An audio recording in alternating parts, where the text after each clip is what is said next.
right, we're live. Hey, everybody. Happy Saturday night. Show them what we're drinking right now. We're drinking this Nashville hot habanero cider, and it's really, really good. I've had 2 tiny little glasses of it, and that's all I'm going to drink because I don't want it to hurt me. Yeah, if you get a chance to get some of this stuff, do it. I will say this. It's to me, it's not that spicy. I mean, it tastes like it's got the vinegary kick like a hot sauce, flavor, but so does Nashville hot chicken. This tag is bugging me back here. I'm gonna take some scissors when this is over with, and I'm gonna cut the tag out of this shirt. But yeah, it's really not that hot.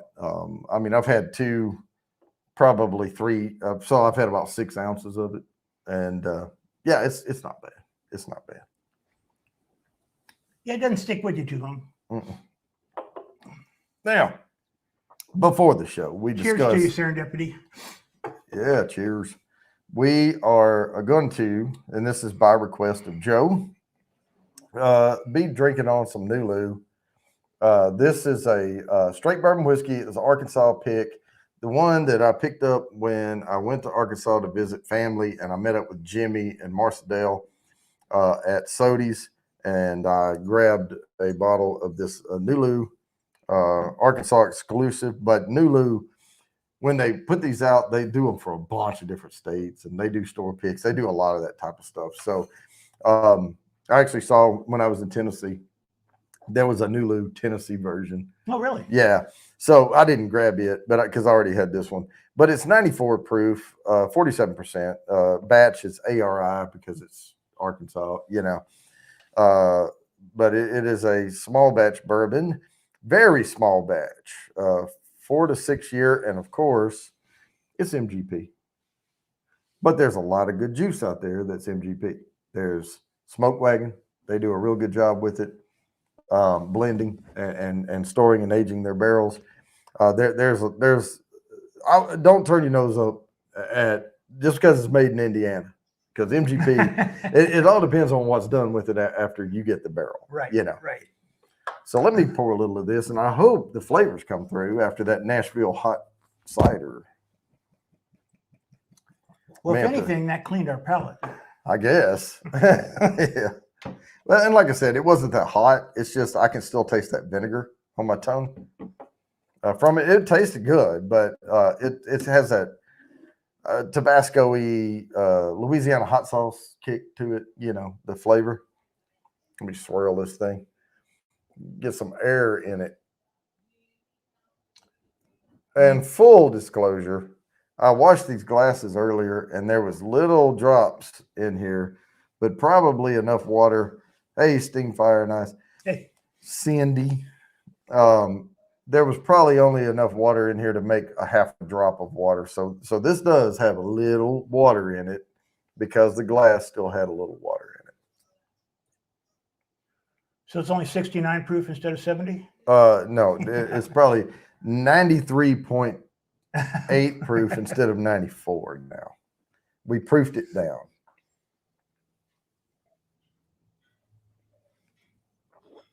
Cindy, did you see what we were drinking before the show started? We were drinking a can of that Nashville hot. Good stuff, Cindy. Spicy habanero cider. Not too bad. Not too bad. All right. So this base bourbon notes to this. I mean, yeah, it was pretty good.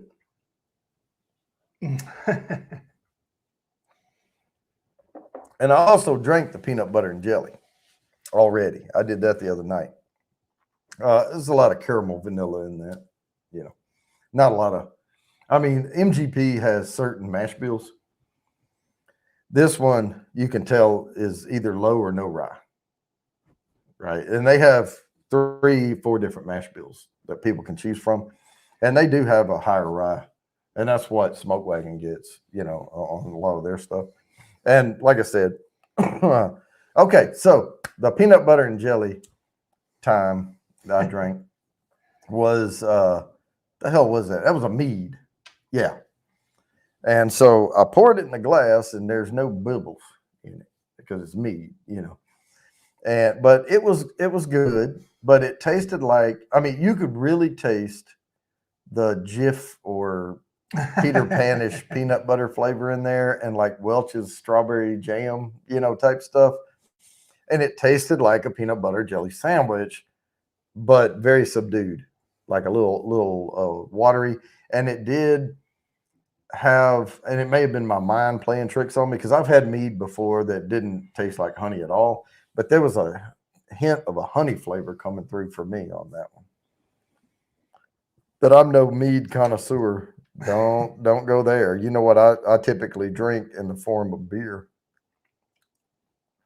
I drink Coors Light, and there's only one note in it, and it's Rocky Mountain Piss.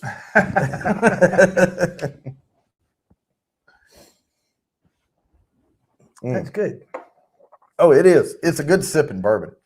It's easy to drink. I mean, this one, no burn, nothing, but you don't get a hug. You barely get a finish.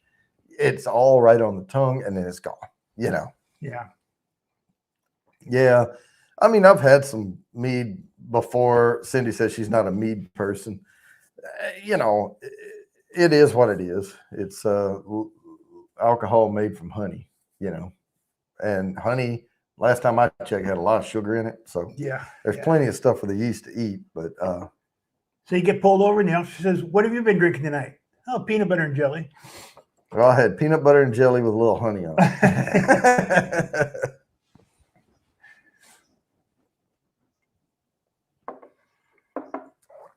Oh man, that goes down way too easy. Yeah, it's good. You know. I like it too. Yeah. I'm gonna set this back on the shelf because if we pick something else, we'll do that. But I poured us a good healthy little slug of this, so we'll see how the night goes. But poured a full snifter, put it that way, an ounce, maybe an ounce and a quarter, somewhere along in there. So, you know, if we did 3 of these in an hour, we would be having a hard time staying up on these stools. But nah, not really. I mean, it would catch up to you eventually, though. It really, really would. Yeah, I'd have a hard time walking home, even though it's right next door. Yeah. Well, it is uphill. Yeah, it is. Yeah, it is that, definitely. Yeah, I came out, we were off deployment. We had been on an airplane for 16 hours. I was exhausted. And the first thing the guys say is, let's go by the bar, you know. And of course, sure, I'm a soldier, you know, let's go. So we go to the bar, and we're ordering pitchers of beer. And we drank them so fast that I didn't even break the seal yet, you know. But being exhausted and drinking all that beer, and I mean, we ended up polishing the pitchers off right out of the pitcher, you know. We poured some in the glass, and then once it got about half full, we were just drinking them out of the pitcher. So we had to leave the little restaurant bar, and there was a slope that went up to our hotel, and it was a grassy slope, and then there was a curb, and then the parking lot started for the hotel. And I start walking, and I'm looking like eye level with like the front of a car over there. And I knew I was walking uphill, but there was a flash in my head that was like, why am I not rising above where I was? And all of a sudden the grass was right here. And I was like, yeah, I mean, you know, I got up, I made it in, got the green off my chin once I got in there, you know. But yeah, I had a little road rash. But yeah, I was just walking up the hill, and just all of a sudden I just kept leaning forward, and I was right there. But that was one pitcher of beer, so you know it wasn't, and it was like Bud Light or something in a pitcher. It was just that, coupled with not eating and being exhausted and everything else. That can get you.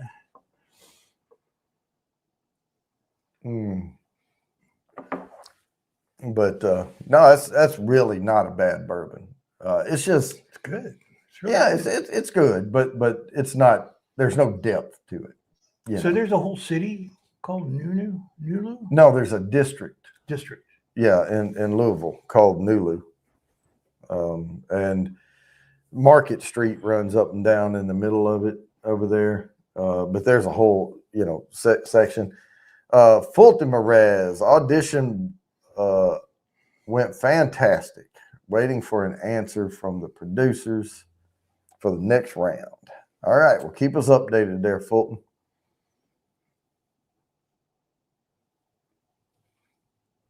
And I did throw the link out in the group chat, but I also sent it to Marty at Whiskey Nose. I told him he was going live tonight, and he said, I am. And I said, man, I may have read that wrong. It may have been a different day. He said, I didn't know I was. And I said, well, you probably know better than me whether you're going live or not. So, yeah, I would say so. Yeah. But I know what today is because it is my daughter's birthday. And I called her earlier today and we talked for a while. And she seems to be doing okay.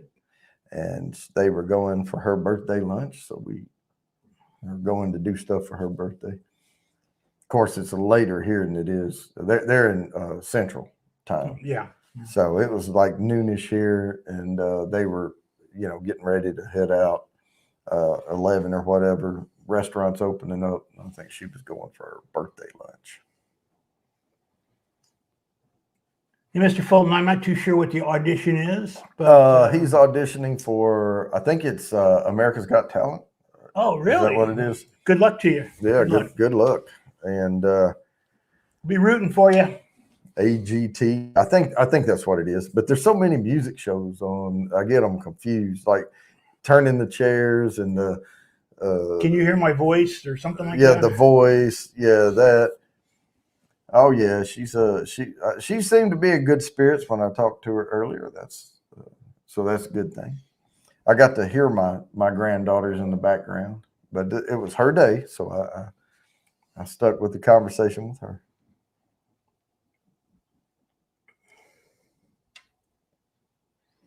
Looking at me, you wouldn't know I had grandbabies. I look so young.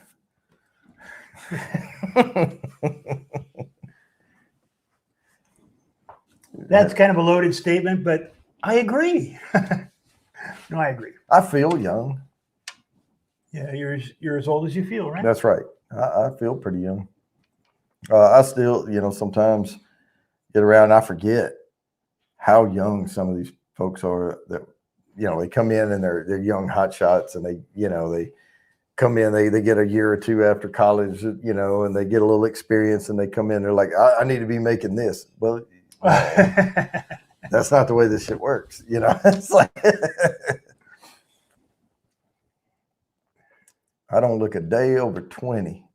Well, I hope I do. Cause I used to, oh, wow. I used to look like Tom Cruise a little bit. Not that I don't like the guy that much, but age is just a number. Yeah.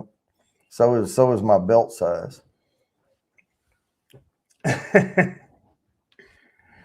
Yeah, that goes up with age. Mm-hmm. It's gotten a little bit bigger, but I'm only 2 inches more around my waist. No, I can't say that. No, I'm 12 inches, 1 foot, a whole foot more than I was when I graduated high school. Yep. 12 inches. And just so happens that's a familiar number. So I wear a size 12 shoe. So do I. Yep. My dad would say I'd be a few inches taller if they didn't turn so much under. Yeah. You know what they say about people that have big feet? They have a great understanding.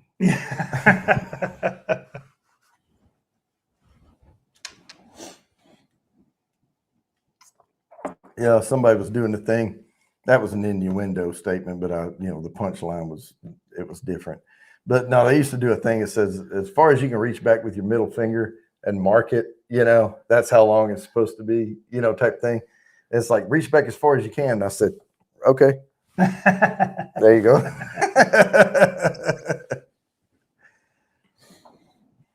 Cheers, John Ross. Cheers. Okay, so what's next? Oh man, you finished it already. I savor these things. Well, that was savoring. Yeah, have you had the Old Forester 1920? No, I haven't. Okay, you're about to. Because it's one of the best Old Foresters. And this is my, I have a backup bottle up there. So This is going to be good. we can polish this off. Now, I will warn you, when you drink this, after that, if you went back and tried that again, it would taste like unsweetened tea. Really? So this is really strong. Oh, this is good stuff here. So this is the stuff that needed the water. Well, not necessarily. It just has a hell of a lot more notes in it, you know.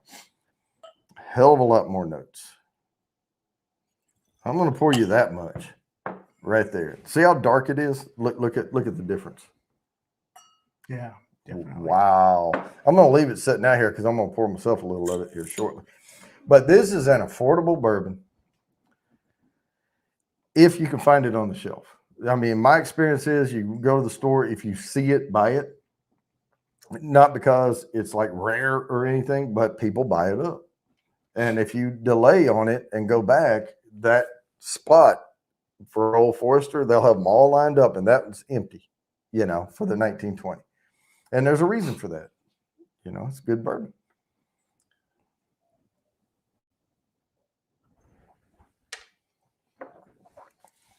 And what I think it's $60 or something, maybe. How many? 60. But for, I mean, I have $120 bourbons that this thing here could go toe to toe with. Now, not stand up to them all the way, you know, you gotta have a little spread in there. But this is the closest. I mean, this drinks above. I think this one, I have some $120 bourbons that I think I would probably have MSRP'd them around $90, you know. But this one drinks below its cost. You know, this, you're getting more bang for your buck, I think, out of Old Forester 1920. Boy, that burns and stays burning. John Ross said all he has is Fireball, but he's with it. Now, Fireball is a one-noted thing. You're getting cinnamon. It'd be like, on the nose, I get cinnamon. On the palate, I get cinnamon. All right. I got a little bottle of that last week. Yeah, a little Haven't tried Fireball. it yet, Yeah. Mm.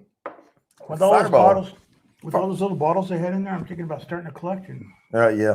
Well, around here though, you're not going to find, like, they had a great collection at that B&B. You'd have to drive 3 hours to get it. Yeah, because the way I've seen around here, I see somebody that needs to probably get waxed. But Kathy Bates, what's happening? But oh, that's another thing. I went through all this crap, and this morning I get up and I'm like, who the hell am I supposed to send this hat to? Because the post office was open from like 9 to noon or something. And I was like, yeah, I'll mail that hat off. And then all of a sudden I'm like, who the hell am I mailing it to? Where am I supposed to send the hat? Is that too much bourbon? Hmm? Is that too much bourbon? Too much bourbon. Yeah, you forgot who you're going to send the hat Oh, to? no. I just never, I was so wrapped up in selling the Bohemian Bonfire that I forgot to get the details of who am I supposed to send the damn hat to. And so, yeah, the note of hot tamales in liquid form. Yeah. The candies, hot tamale candies. Yeah, I haven't gotten anything. But you know what? I know where Lone Star works. I can check with him. I'll send it to him via the work account. I'll be like, who the hell am I supposed to send this?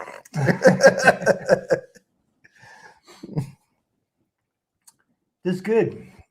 Mm-hmm. Got a little sweat coming off my forehead. That means it's good. Is that Maybe that's from the Nashville Hot? Hot? Yeah. Yeah. I will say this. When I first took a drink of that Nulu, I could feel like you could tell it wasn't the bourbon, but I felt a little tingle across the tongue that was from the Nashville Hot. Oh yeah. Yeah, and I had to get that out of the way.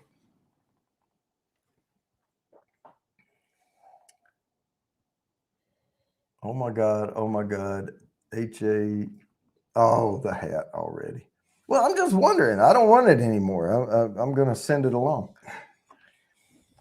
Kathy Bates, what's your address?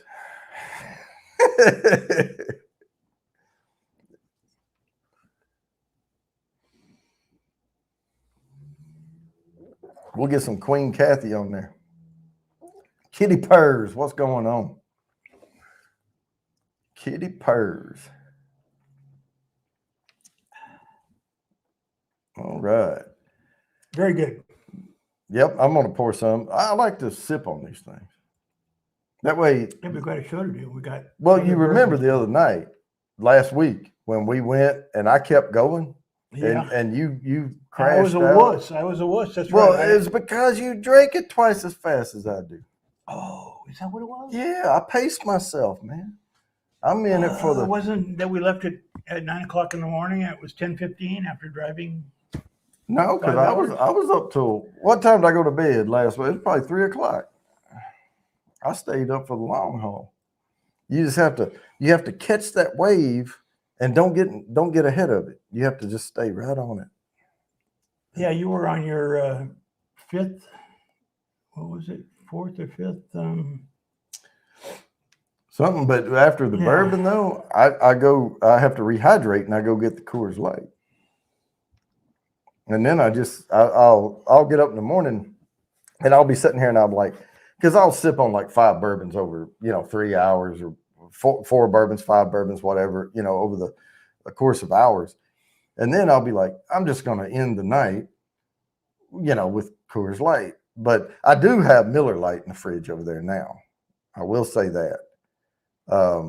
Because I bought I have a Yeti koozie, okay? And it's a hard metal, Yeti with the little plastic thing. And the Coors Light in it fits better than other beer because they're a little bit skinnier and taller. And it fits perfectly in there, but it gives my bottom lip more can, Otherwise, they're barely sticking up above the thing. So I don't like drinking anything other than Coors Light out of the Yeti koozie. And I like using the Yeti koozie. So what we found, my dad and I, because he drinks Miller Lite. And, I drank Miller Lite when we went to the Elks, right? And I like Miller Lite. But I don't like drinking them out of the 12-ounce cans out of that. So what I did was I found a 16-ounce, the bottle cans, the ones they do at the ballparks and stuff because you can't have glass. I found a koozie that fits those, and it fits Miller Lite cans perfectly. So I bought those 15, 16-ounce, 15 pack of the 16-ounce. I have a couple of those over there. I drank probably 6 or 7 of them last night, but I've got a pack and a half of those left. And now I have that tall koozie that I can drink those with. So I'm just warning people, you may see me drink Miller Lite, something with a little this much more flavor to it. Goddamn bacon, how's it going?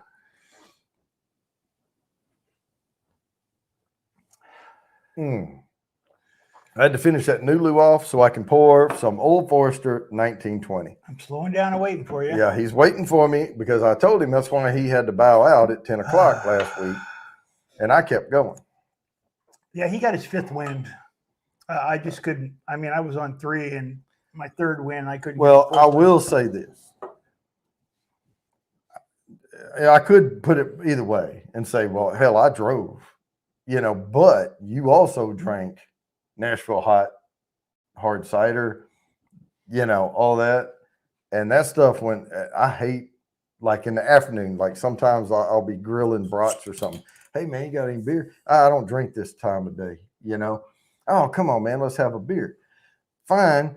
But then if I drink something, I want to keep going, because if I stop and then come back to it, I feel like shit later, Yeah, I was definitely worried about that. Spicy nachos and Nashville Hot cider, and driving back for 2.5 hours. I was wondering if they're going to get in trouble for that one. Oh, the nose on that. Man, that nose is that's like a sledgehammer compared to that Nulu. Now, that's not the Nulu barrel proof, right? What's it like for Heaven's Door? Oh, to me, this is better than Heaven's Door. Now, that Heaven's Door is a lot higher proof over there. But when you add a couple of drops of water, hey, Whiskey knows what's going on. When you add when you add a few drops of water to that Heaven's Door, because I have a store pick Heaven's Door, and it is hot. I mean, it is hot across the tongue, and you pretty much put a couple drops of water in it, even for me, and I'm saying it's hot, and I don't think very much is hot coming off bourbon, but that stuff will send you. It drinks hot. Now I'm talking about the particular bottle I have, Cindy. But if you add 3 or 4 drops of water to that Heaven's Door over there, it stands toe to toe with this. It absolutely does. But you have to put the water in it. And I have my little dropper over there. Because when I say put water in it, I'm not talking about throw a cube in there and let it melt, because you have no idea how much water you get. I'm talking about drop, drop, drop, swirl on a full pour, you know. Oh, and people, this is a full pour right here. This is the largest outer rim of the glass. Just below that is your full pour. This is about 1.5 ounces of bourbon in this glass. It gives you room to swirl it. It gives you room to see the legs, and it allows the fumes, to funnel up to the tapered top. That's a full pour. So is that a $50 pour or a $20 pour for Pappy? Yeah, this was what we paid. We got about this much when we got the Pappy in Nulu at Green, whatever the liquor store was, Evergreen Liquor. If you're ever, and I'm Cindy, put your hands over Beanie's ears. If you're ever in Louisville and you want to try Pappy Van Winkle Family Reserve, it was the 21 year, because they have a 23 and they have a 21. They have different ages on them. It was a 21-year Pappy Van Winkle Family Reserve. The beautiful label. It's only beautiful because it's so expensive, right? Otherwise, it's just Julian sitting there with a cigar, right? And I have bottles back here. Like, look, here's George Remus, right? He's about as pretty as Julian Van Winkle, But if this was going for $10,000 on the aftermarket, that guy would be gorgeous, But and he wouldn't have it on that shelf. No. I would have it on that shelf over there. But no, we were there and we had a chance to, and I drank 3 of them, and the George Remus, yeah, Marty, yeah, yep, you sure do, and picked that up in Tennessee, actually. But I just grabbed it because the dude's face was on it. Hammer.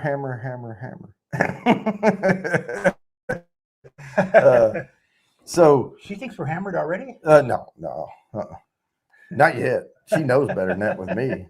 But anyway, I said, how much is a pour of that? And they're like, it's $20. And I said, well, hell yeah, I'll take a pour. We were there for the weekend. I had brought cash with me, a ton of it, But every $20 I spend on a shot of Pappy is taken away from a bottle I can buy. At some point, I don't care how much you got, well, unless you're, what's that dude's name that goes to outer space? Well, he can buy the whole store if he wants to. But, the normal people besides Jeff Bezos or William Shatner? No, I'm talking about the guys who can actually afford it, But hey, William Shatner could probably buy the whole thing too. no. Well, he was on, what was that show? Boston Legal. Yeah, he was on Boston Legal and Star Trek. And Well, yeah, he's still The getting. Unknown. Well, yeah, but they're still getting royalties off of Star Trek. But Star Trek never. It only ran. See, people don't realize Star Trek was a failed series when it came out. So their revenue they generate off that is based on 1.5 seasons of it. You know, it's like it was not a good series. It became a cult classic. It became big, but the negotiations they went through in their contracts back then didn't. It left a lot to be desired. He was best in Boston Legal anyway. Yeah, Denny Crane, cuckoo for Cocoa Puffs. That's what.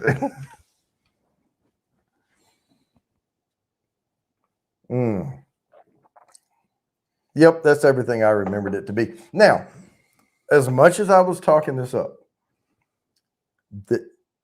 on the wheel, the 24 note nosing kit and all that, you're not going to pick up every note. Now, there's some up there that they check almost every box. They're super complex. This one has its swim lane it stays in, but it does have some spice kick to it. It has that little all-spicy kick to it, but it's not going to go. I mean, there's a little raisin, fig, those type of notes in it.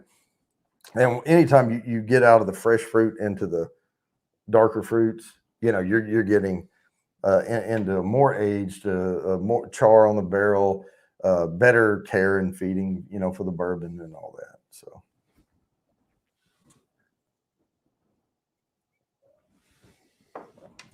But it's all personal preference, and the legs on this thing go for days. Now, the finish on this one, that's what keeps this one sub $100. It has I kind of rate the finish by how many times you can swallow after you take a drink, and still, like when you first take it and that first swallow, yeah, you're getting a finish right there. Some you won't, but okay, whoa, I had to finish. Then you talk along and you swallow again.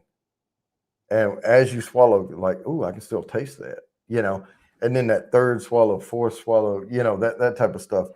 That's that lingering finish back there. And that's how you can kind of rate it. Why is Kathy Bates putting hammers up on the screen? She thinks we're hammered. What? We just started.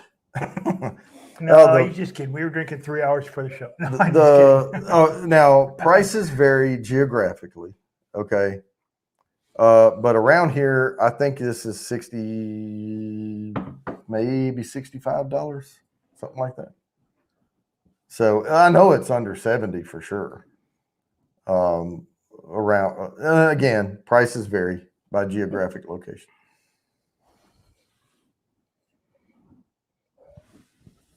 Well, this would be one of them, John Ross, if you can find it. And now there's bourbons that people go for. Now, Eagle Rare, if you can find that, that's a decent bourbon. But putting it side by side with Michter's is a little more expensive for almost the identical juice, right? It's almost the same. It's the same type of mash bill, the same type of aging, all that. If you, from one day to the next, well, I won't say day, but from 1 month to the next, you would have a hard time if you had a 50-50 chance and I showed you both bottles. Here's Eagle Rare and here's Michter's US 1, right? And I'm going to swap it out and you won't know which one I poured. You would have a 50-50 chance of getting it right, unless you're a real connoisseur. Oh, yeah, no. The 1920, yeah, this is the Murderer Row series for Old Forester. They have the 1870, the 1897. I have another one somewhere. Well, I have the Statesman. But, yeah, this is the Prohibition style one. This is the most expensive bottle of the Forester series, and it's the best one. It really is. But I mean, crap, man. The Eagle Rare is good now, but anything in cask strength like that Elijah Craig barrel proof, it's a hit or a miss, you know. But you're going to hit more than you miss on it. It may not be as good as the bottle like this version of it, but it's going to be real close, right? So Elijah Craig barrel proof is one that is around $70. Now, again, prices vary. That you're going to get a hit on it, World Forester or the for 1920. Now, any of the really good bourbons are going to be 65 and up. You know, but I try to keep them under 100. But of course, I have over $100 bottles back here. I mean, that's the nature of the game. But if I never see, I have to do my homework. I have to drink really good bourbon so that I can tell you what's good in this moderate bourbon. Because if I'd never had Pappy Van Winkle, how could I tell you if it was good or not? That's right. You know. Yeah. So I suffer for you guys.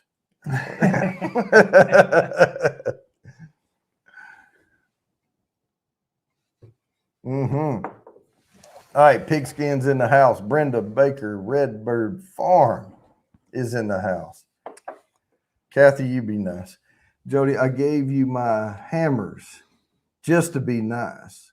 Okay. We were just trying to figure out what they were for.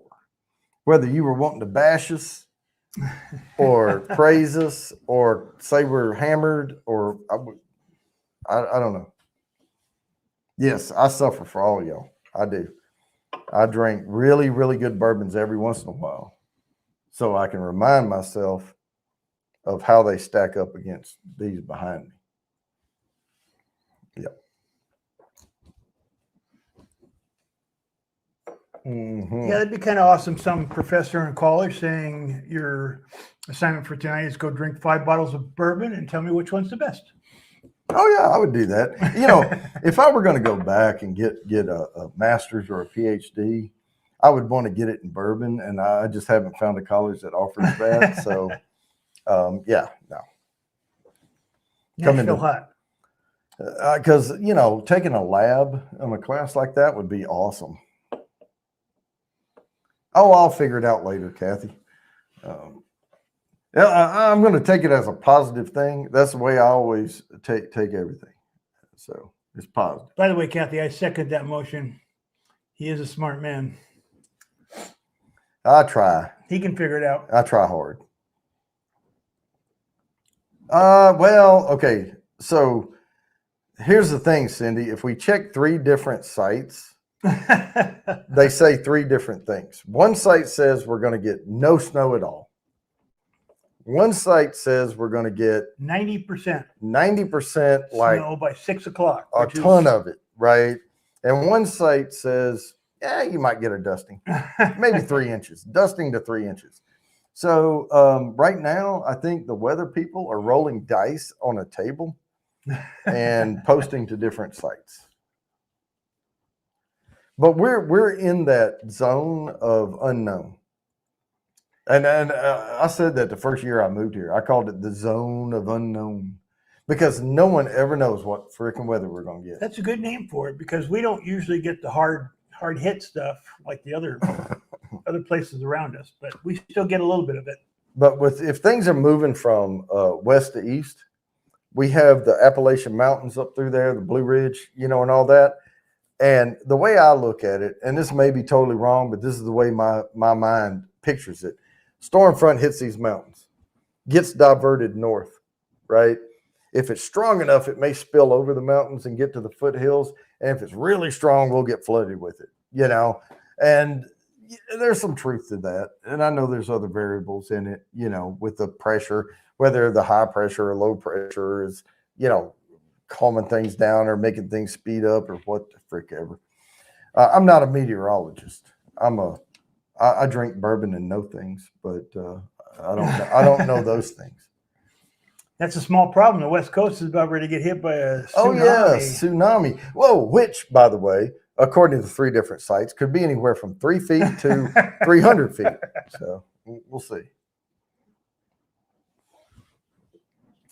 So they're going to be drinking a lot of bourbon tonight. Who is?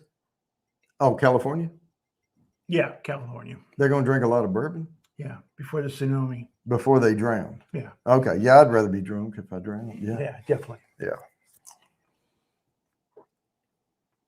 Oh, company showed up. Okay, Brenda. Hey, thanks for stopping by. And always welcome. Good night, Brenda. Because you didn't post booby pics or anything. I mean, or links to stuff. We blocked those, by the way. You block them? Yeah, because the trolls come in and we have to block. Yeah, Brenda's not a troll. Brenda was real. So we're good. As long as it's real, we're good with it. Everybody's friend or family and friend and family. That's what it is. And now that I'm starting to meet more people in person, tsunami, only place that might have had to worry was Hawaii. Yeah. Well, tsunamis are weird because the closer you are to the epicenter of an underground explosion or quake or whatever, the better off you are. Now, in a bomb, you're the worst, right? Because, you're annihilated.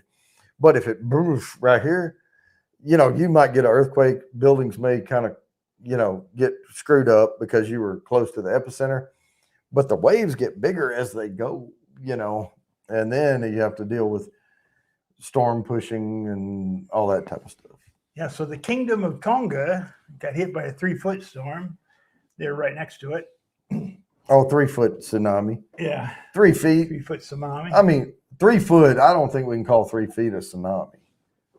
No. I mean, think about like you walk by a elementary school and the toughest kid in the elementary school comes out and he's 3 feet tall and he goes, "I'm going to kick your ass." You're not scared. He's 3 feet freaking tall. Now, if he's 80 feet tall, it's like, yeah, okay, I'm gonna get the hell out of here. Hey, look. And exit stage left. Yeah, I just can't see 3 feet tall. Now, if there's people that's gotten swept off of water spilling over a road by 3 feet, But if you think about it, your car, if you're trying to cross, like, rushing water, your car is like a sail on a boat, and that water hits it and just shoves it, And once those tires lose traction under you, you have zero control. And by that time, your car's flooded out. It's dead anyway. You can't even turn the steering wheel. Not that it would do any good. And then, woof, you're gone. So 3 feet can do some damage, but I've walked across raging shit that was like 2.5, 3 feet before, And as long as you lean into it, you're all right, Don't lose your footing.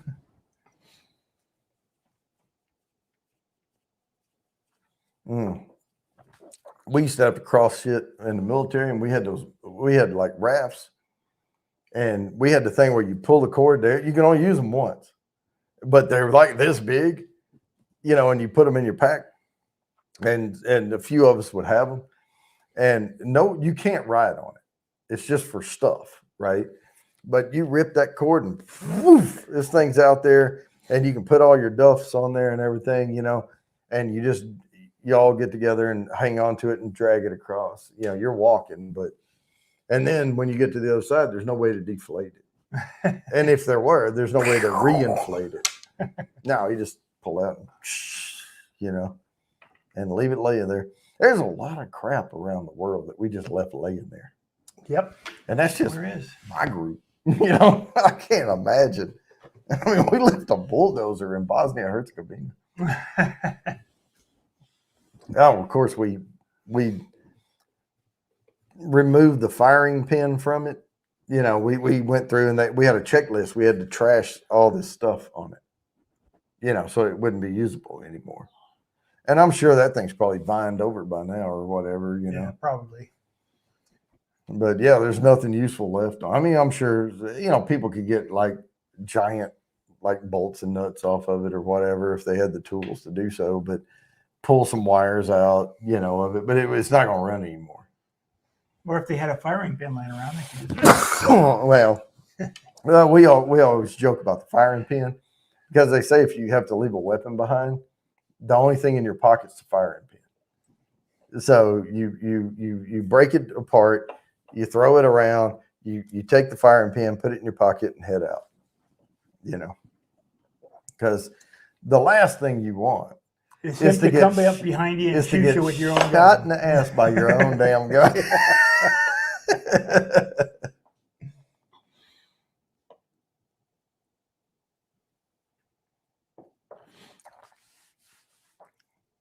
Okay, let's see here.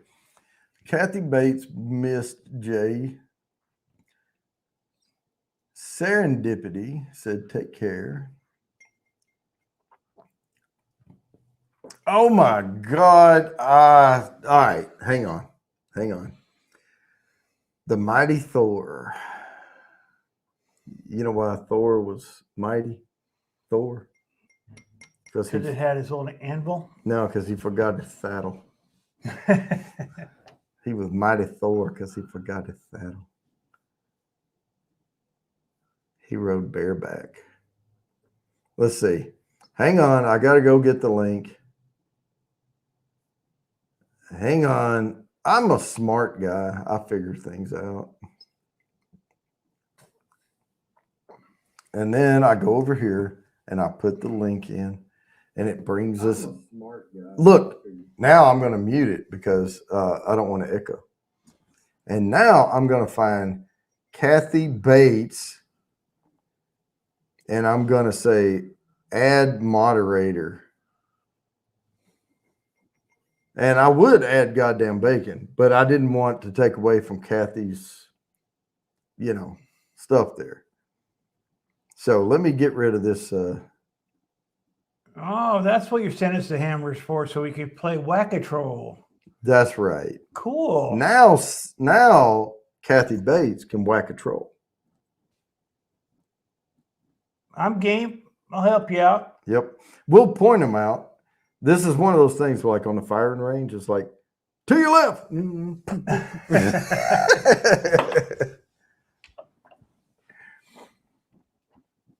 Oh, hammer doesn't work. But a wrench would. And now Kathy has a wrench. Now, that's one thing I'm really, really bad about is I don't typically log on to my channel as I'm on stream because I can chat from here, put in a comment, and y'all can hear me. So I don't really feel the need to have YouTube open at the same time, but I can't add a moderator from StreamYard. Now, what I have done before is gone back and looked at the, previously viewed video, and when people pop up, I can. And then the next time they join, they're blue wrenched, type thing.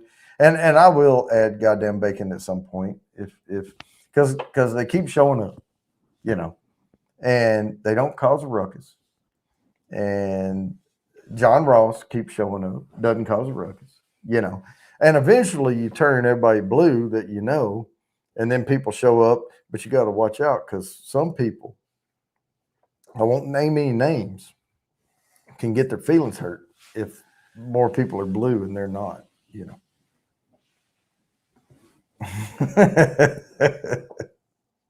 Oh, I know, Kathy. I know. We all pick on each other. We're like a dysfunctional family here. I'll trade you a couple of those hammers for a wooden mallet. How's that? Oh, my bill got Whack-A-Troll. Yeah. So, yeah, if she had put a bunch of wrenches up, I would have, gotten it faster. But I am good at puzzles. Yeah.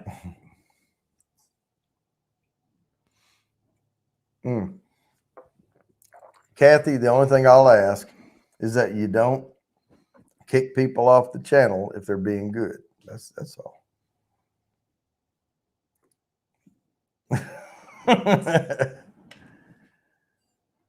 Well, here's the thing. Being blue is good for me because I can say, hey, can you post that link for me? I don't have to go look it up. You guys can go. Yeah, I'll pull that you know that GoFundMe link and you can actually post the stuff in there because you're a moderator. You know, and it helps. It helps us up here sometimes. But a lot of times, I have Cindy, Crazy Ann, and now Kathy Bates. But Kathy Bates doesn't take orders from anybody. So if I say, "Hey, Kathy, can you go grab that link?" She'll go grab it your fucking self. And that's fine. But I know she'll whack a troll. I know she'll whack a troll. Or she might say, "So what's my payroll look like if I have to do all this work for you?"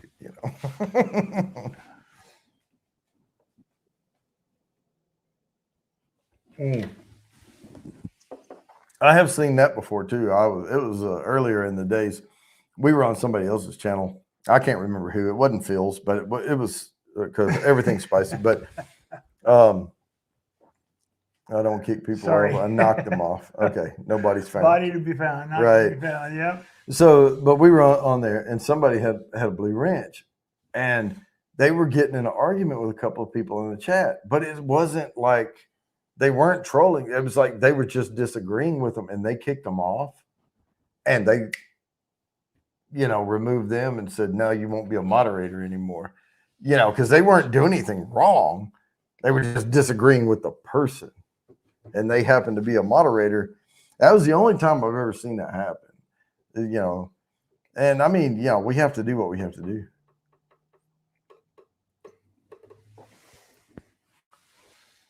All right. You know what? Now that Kathy is officially Blue Ranch, let me go back over here because I think it's still muted. Usually when I'm muted, it stays muted.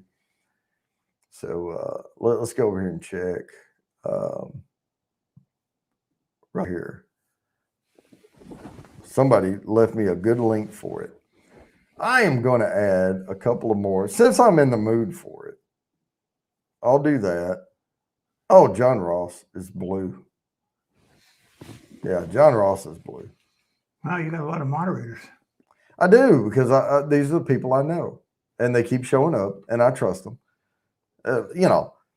But with great power comes great responsibility. Yeah, so Spider-Man, Spider people's out there.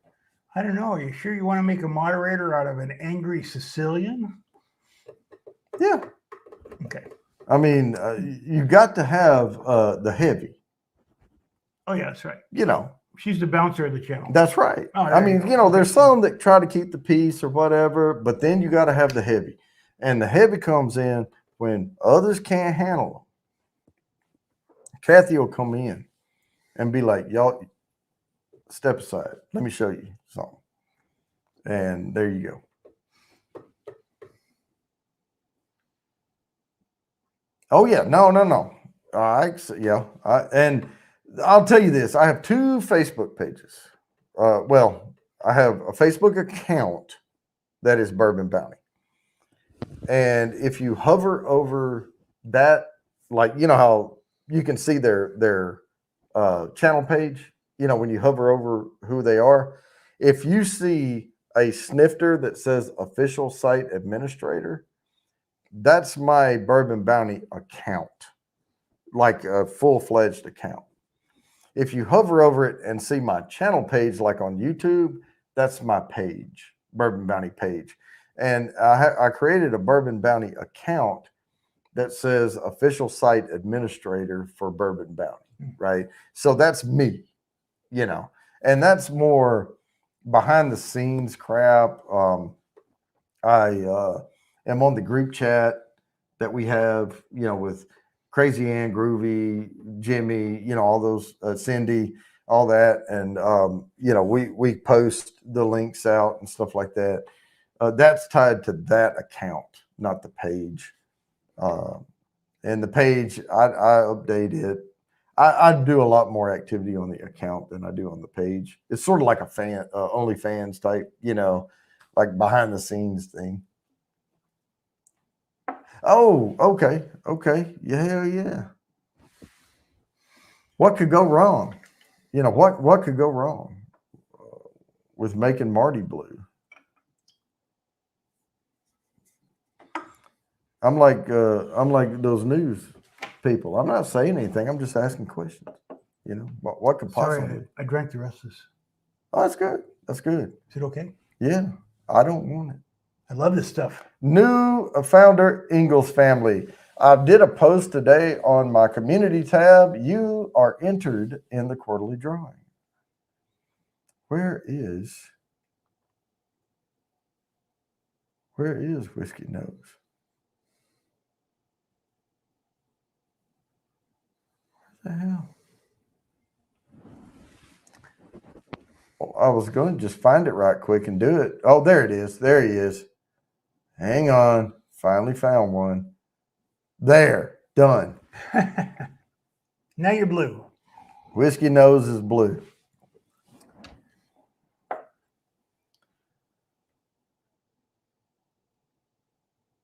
Well, I think, Cindy, you're already a moderator, if I remember correctly.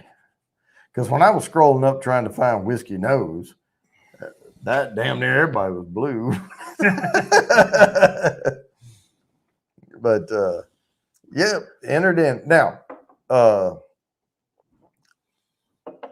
I'm saying this for new founders Ingalls family, new founder Ingalls family, right? And I did put, and I had to go back and look, and I did put 2 L's in Ingalls. I did, and because I was like, is it 1 L or 2? So I went back and looked, and yes, I did get that correct. If everybody blue, they can connect to each other. Yep, and connect to all the channels. So the quarterly drawing, are you aware of what that is? I give away a 24-note nosing kit, 3 sample bourbons marked A, B, and C, a virtual private tasting with me, and a Bourbon Bounty logo snifter that looks a hell of a lot like that right there. And that's the first prize. And then second prize is the snifter and 1 2-ounce sample pour of one of my better bourbons. And then the third prize is just an etched glass. It could be a snifter, could be a rock glass, could be other things. Whew, that went way down. Yeah, you know, the thing, Kathy Bates, it's always, it is fun for me when I get harassed because I really don't care. I really don't. I play along. I just play along.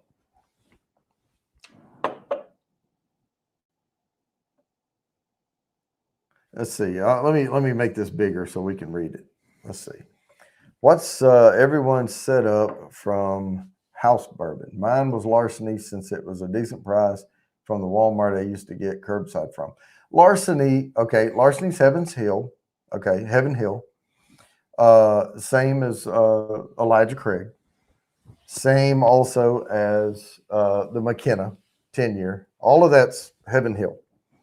Larceny is a slightly drier version of bourbon. Like it's on the drier side. It's like a spicier, drier bourbon. Mm-hmm. Now, I can't say it's spicy because it's so few noted, right? Now, but it will let you know where you want to go in your journey. I call Larceny and Elijah Craig 2 really good starter bourbons.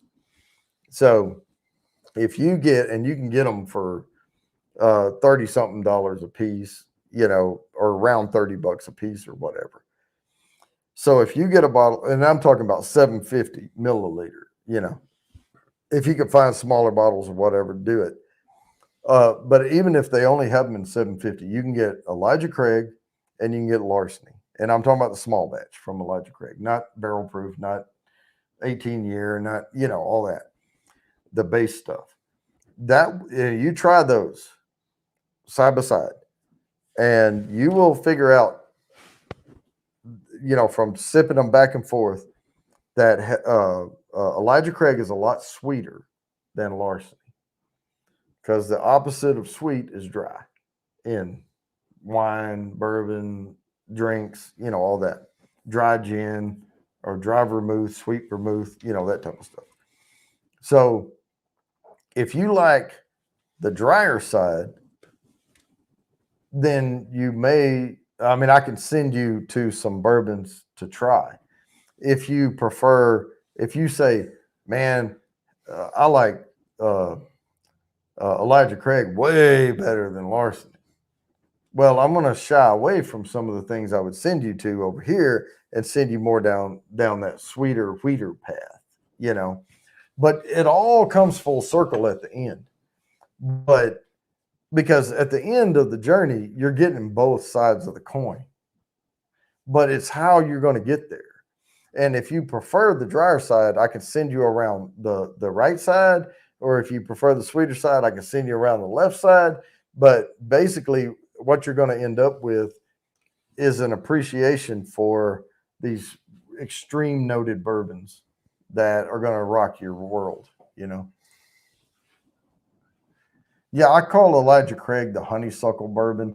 It has a sweetness to it, but it's not like the typical vanilla caramel sweetness. It's a little bit sweeter than that. It's more like, you know, we used to pick honeysuckle and like suck the little drop off the end of the stem, and it was super sweet, but it was like just barely enough to, you know, you're not going to go into anaphylactic shock unless you, you know, drink a jug of it, you know. But yeah, those are both from the same distillery. Yeah. So how many bourbons did the Elks Lodge have? Not very many. Yeah, I didn't think so. They had a couple, but they had a full bar, right? So they had vodkas and gins and Irish whiskey. I saw 2 bottles of Irish whiskey up there, and then they had some scotches up there, and they had a couple of base bourbons, you know. And that's why I asked them. I said, if I join, can I bring my own bottle in? And they're like, no. And I'm like, okay, I don't want to join. I thought they said yes. No. They said wine. I'll stick it in under my coat. Okay. I mean, can I bring a flask in? Or are you going to say anything? You know, but as long as you don't drink it during the meeting, then I think you'll be fine. Yeah, but I don't. If the Elks Lodge was closer, I know it is pretty far away. It is. It's over 20 minutes with traffic. You know. Yeah. So. Woodford Reserve bacon. Well, I have a thing for Woodford Reserve, the double oaked, and that's Brown Foreman.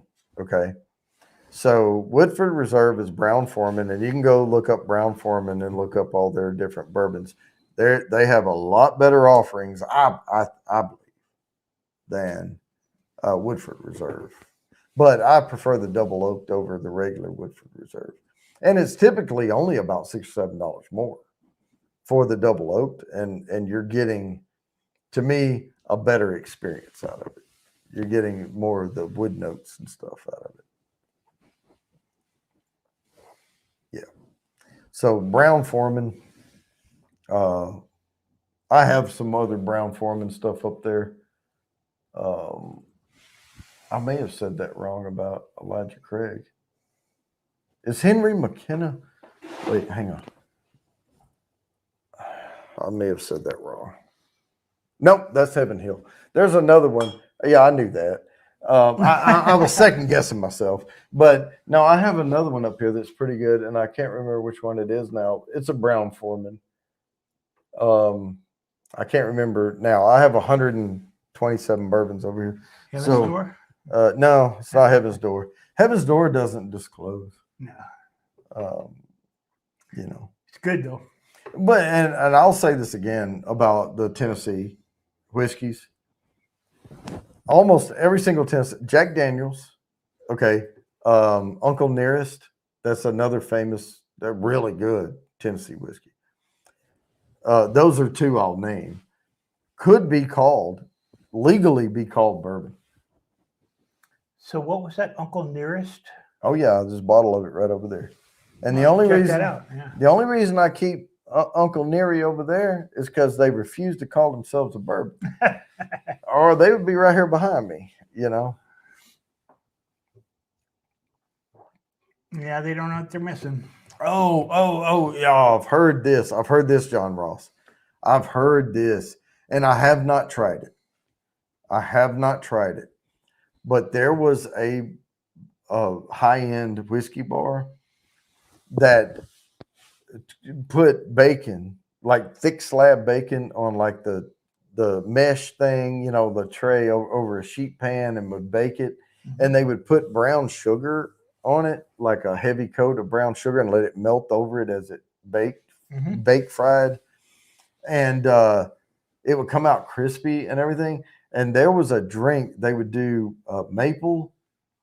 It was they gave you a tiny little thing of maple syrup, a candied bacon, and a shot of Woodford Reserve.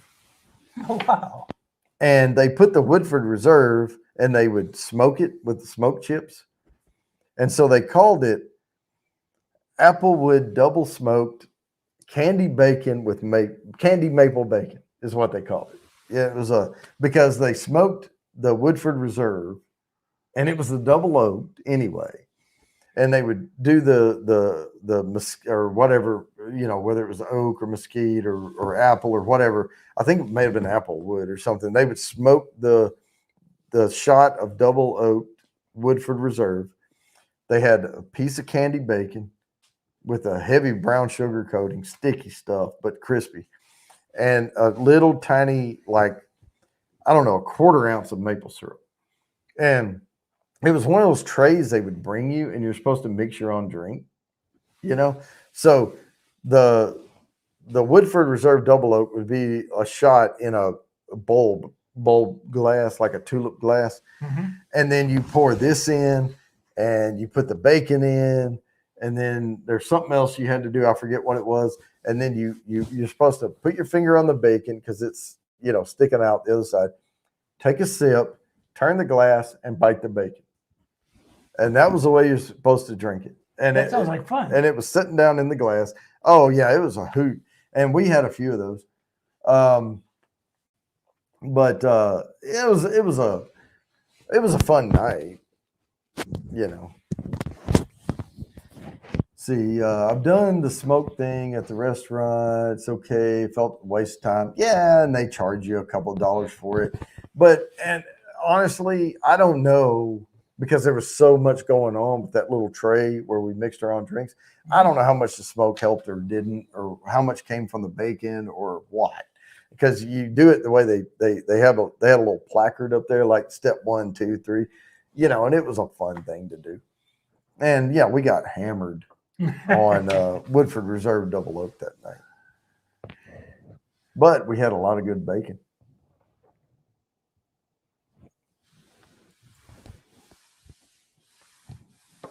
Wasted time for the restaurant. Yep. And like I said, I don't know how much the smoke helped or hurt, But I have had, there was a basil old fashioned in Nashville. There's a restaurant bar in Nashville that has what they call a basil old fashioned. It has a basil leaf on top when you get it. My God, that thing is good. Now, it's a mixed drink. It's like an old fashioned, but it's savory. It's got, hey, Tipsy Whiskey Shenanigans, how's it going? Cheers. And that thing is phenomenal. I drank about 7 of those one night. And the only thing that kept me upright was we kept ordering the duck. And it was a duck cooked 2 ways. It was like a braised duck breast and like a thigh confit, cooked in its own fat. And the thigh one was like real juicy and like you could cut it with a fork. And then the other one was crunchy on the outside, and you could, it was. Oh, that sounds good. Yeah, it was good stuff. And when you're drinking that much bourbon in one night, you kind of, I need something on my stomach.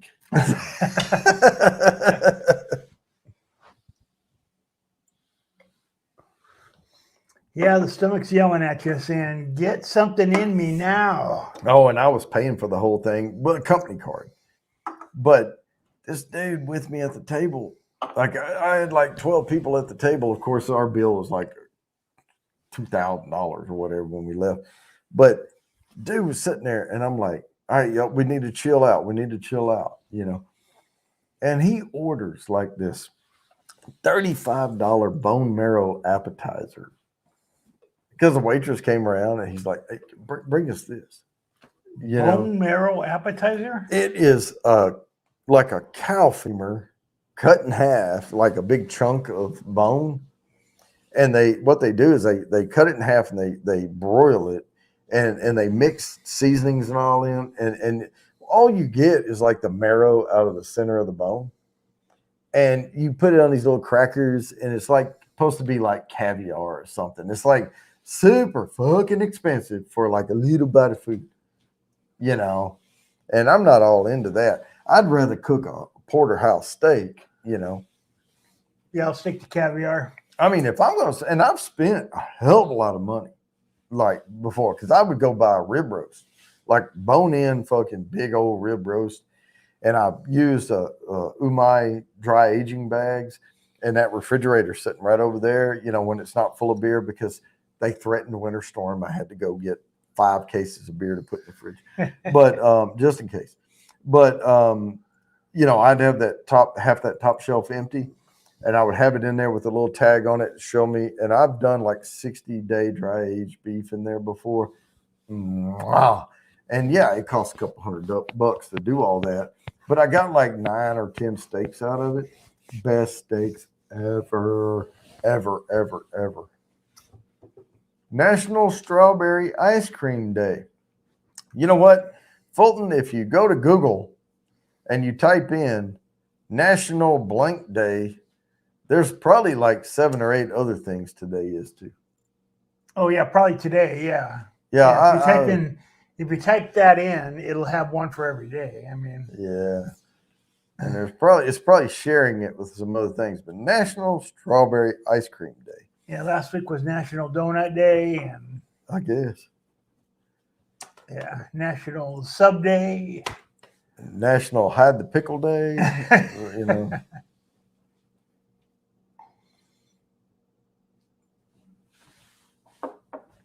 So is there a liquor? Is there a bourbon that tastes like strawberry ice cream? No. No. Not a good one. I think we're screwed then, huh? Well, I don't buy flavored bourbons. So I've seen, and what pisses me off is I as a base bourbon, I'm talking about a super beginner bourbon. I kind of like Bird Dog. It's so cheap and you can get it. And this is not a bad bourbon. The small batch, it says premium age, Kentucky stock, whatever. Bird Dog. But when you go look in the store, they have Bird Dog Peach, Bird Dog Apple, Bird Dog, all this other shit. Strawberry? It cheapens, it really cheapens the brand, when you see all that. Now, vodka, whatever. Smirnoff made a killing off of flavored vodkas and all that. But bourbon, no.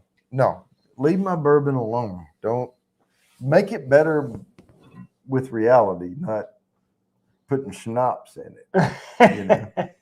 Now, don't get me wrong. I like certain times of the year, and like if I know people are coming over, I'll buy mixers. I mean, hell, I have stuff over there to make a Manhattan right now, and I could go put some sugar and water and dissolve it and make simple syrup.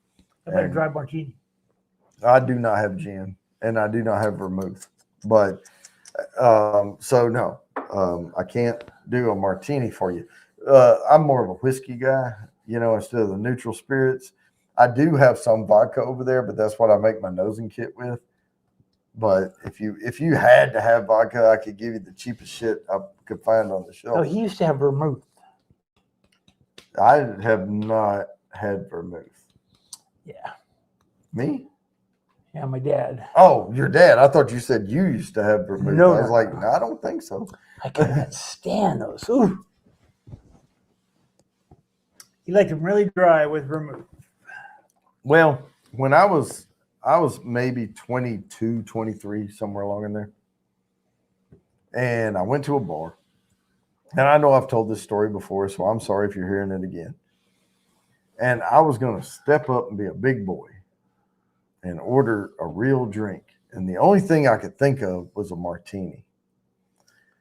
And I had heard, and this is way back before we could Google anything on our phones. That's not a good we thing didn't to have, think of. we didn't have all that, And the only thing, and it wasn't even James Bond. I mean, I knew martini shaken, not stirred, whatever. I didn't go there, but I'd heard about someone ordering a dirty martini, and I thought, because they poured just a little of the juice from the olives in there, and I'd read something about where they put the vermouth in the glass and swirl it, but pour it back out.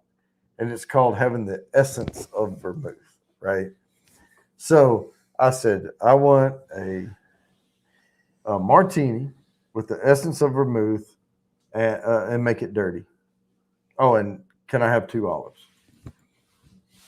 Yes, sir. Coming right up. Bam, bam, bam, bam, bam. And I'm sure, I am positive that bartender probably made the best fucking dirty 2 olives, essence of vermouth martini in his entire life, right? And I did not appreciate it, not one bit. And I took a sip of it, and it tasted exactly like if I had just shaved and I was putting aftershave on, and I splashed it, and my lips weren't all the way together, and some of the aftershave got up in my mouth. That's what it tasted like, And I was like, oh my God, that's fucking bitter. And it tastes like diesel fuel. Yeah, so I ate part, and it was big old olives they gave me. And this drink, by the way, was like probably $16, and this was way back there, right? Because I ordered top shelf shit, right? Because if I'm gonna try it, do it. If you're gonna do it right. And I took a big bite of the olive, and I thought, I love the green olive, so I went ahead and took a good drink because I was trying to get it out of the glass, And I will say this about a martini glass. It was the typical straight stem up to the flat surface martini glass. They don't look like they have much in them. But if you don't like what's in there, there's a shit ton in that glass, and you're just trying to get rid of it. Oh, it's story time here? Oh, damn. Hey, Shane. Hey, story time. What's going on? Jerry J is in the house. Hey, Jerry J. Yeah, martinis aren't very good. I finished it. And to make them is a real trick. I finished it, and the guy was like, you want another one? I said, nope. Give me a beer. Drink a few beers and then have another one. Yeah, maybe. When you can't really taste it. I'll tell you something. There's 2 things I've tried when I was younger that I thought, this is the best thing ever. This is the only thing I'll drink for the rest of my life. One of them was a B-52, not the shot, but like a tall glass, like not a high boy, but it was skinny, but it had rocks in it, and they made like a B-52 shot, but they put it in a glass. I drank like, when I was about 10 drinks in, I thought it was the best thing ever, but when I ended the night about 20 drinks in, it was the worst thing ever. And I've never had another one since. But it has the amaretto, it has the cherry flavor to it, it has the creaminess. I hate that stuff now. I was young, dumb, and whatever. But jet fuel, huh? Yeah, I agree with that. So the other one that I fell in love with that I still like, if it's done right, is a Long Island iced tea. Oh, I love that one. Oh, but boy, Long Island iced tea. Somebody said, hey, what do you think about Long Island iced tea? I said, oh, you mean that crafty ninja? Because that son of a bitch will kick you in the back of the head, and you will never see it coming. You'll never see it, right? I mean, they taste so good, and they taste like you're drinking tea. And at the bar, they don't say Long Island iced tea. They say, yeah, hey, you want an iced tea? Sure. Yeah. And it tastes good. It's only $6 or $8 or something. But what has that got? Like 5 different alcohols in it? Yeah, it does. Golly. It's very good. It tastes just like iced tea. But it is good. But drink 3 or 4 of them and you won't be walking anymore. Oh, yeah. The first time I had it, the guy goes, he's like, you want something different? And I said, no, I want to know one of these. He goes, well, he said, I need you to do me a favor. And I said, what's that? He goes, I need you to walk over there to where the karaoke thing is. You don't have to turn in anything, but act like you're going to go turn in a slip to the karaoke guy and then come back. And I'll give you another one. And I got to there's like post in the middle of the room. And I walked into it with my shoulder and I just stopped. Because if I kept going, I was going to like flop around. And I was like, and then I pushed off the pole and I walked back over and I said, yeah, give me a Coors Light. I had 3 of them sitting at a bar. I didn't feel anything. I could talk normally. So I ordered another one, and the guy says, all right, you need to go to the bathroom, right? I said, no. He said, well, let's go to the bathroom, and I'll get you another one. I got off that bar stool, and I hit the floor pretty quick, man. Mm. And I got back up and sat down and said, give me coffee. Yeah.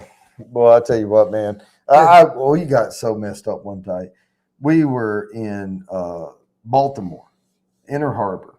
I wish RB was here tonight because he was there. And we call it the by text message or the voicemail.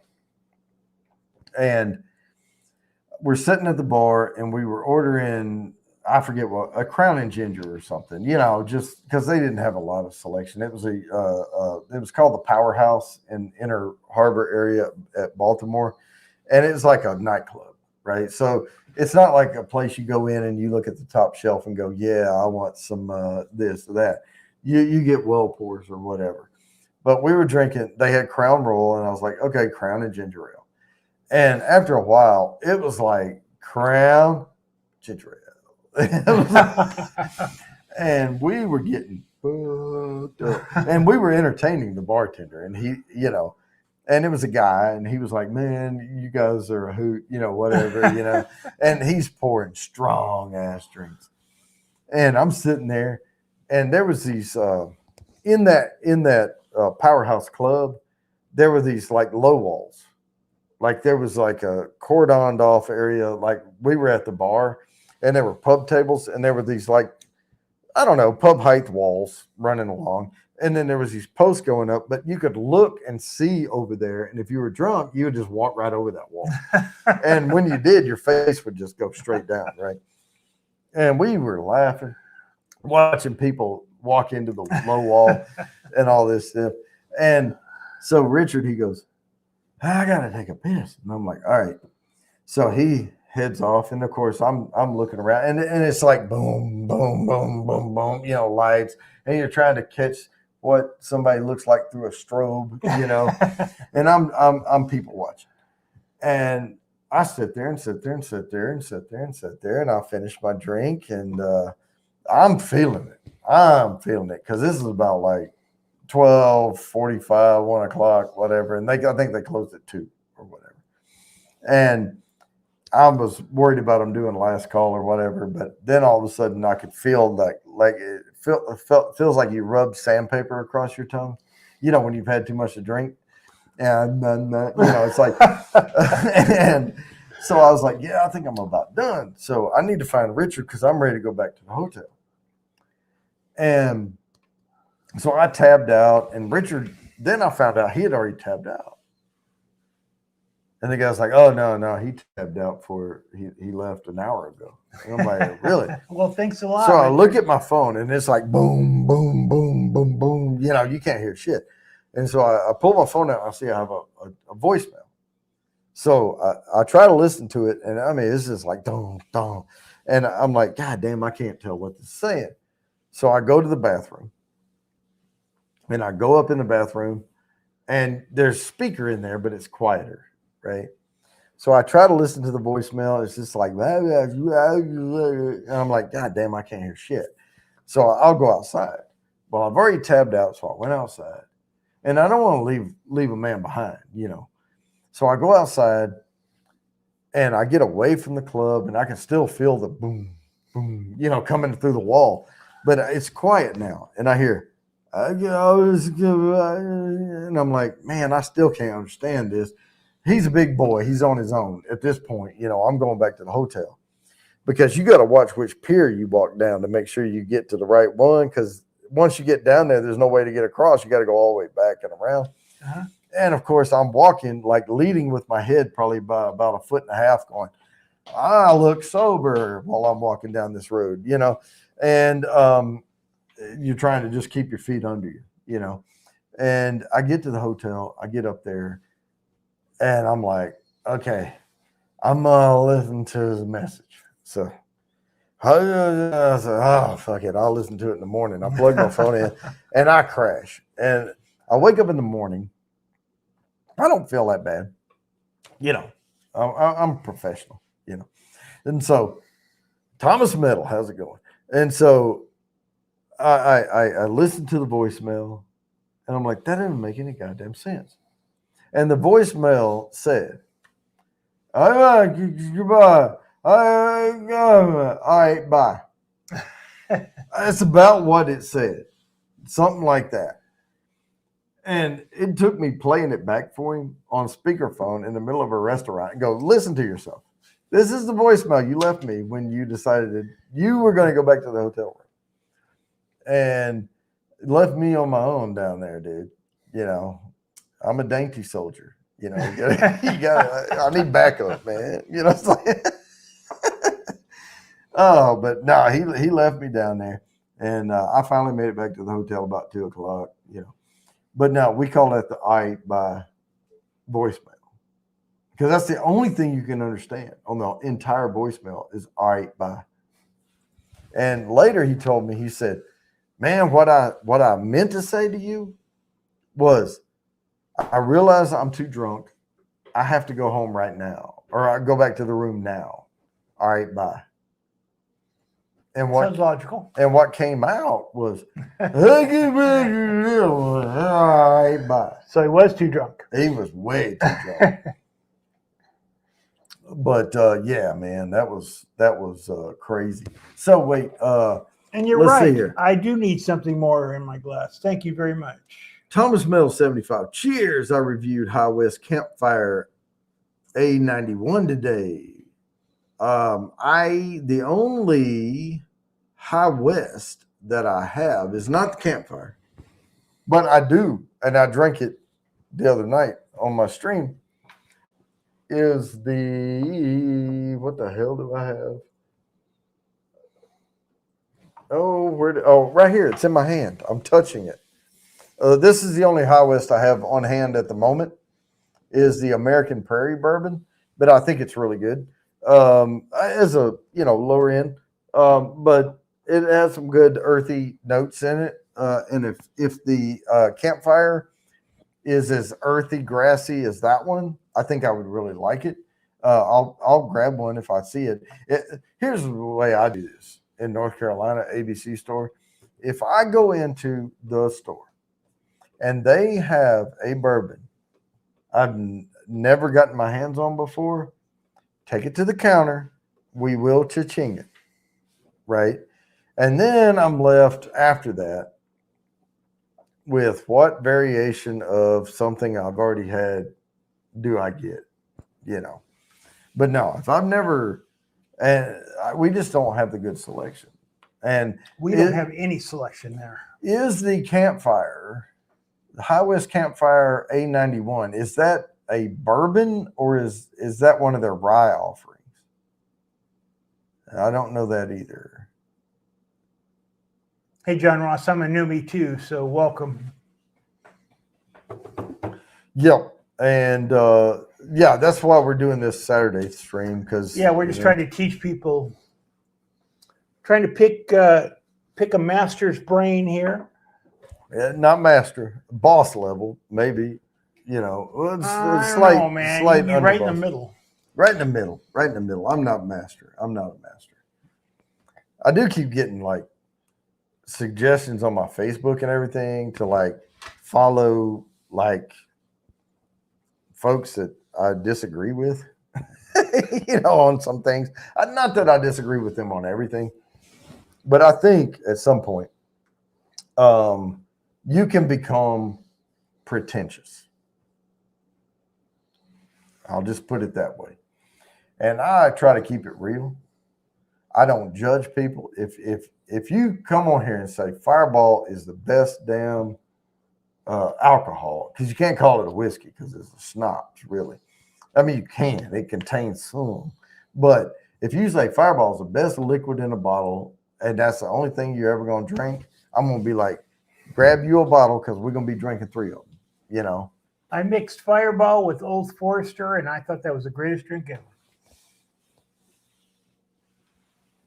Yeah, okay, John. I can put you on to some ryes. As a bourbon guy, I can put you on to some ryes. Where are you located geographically?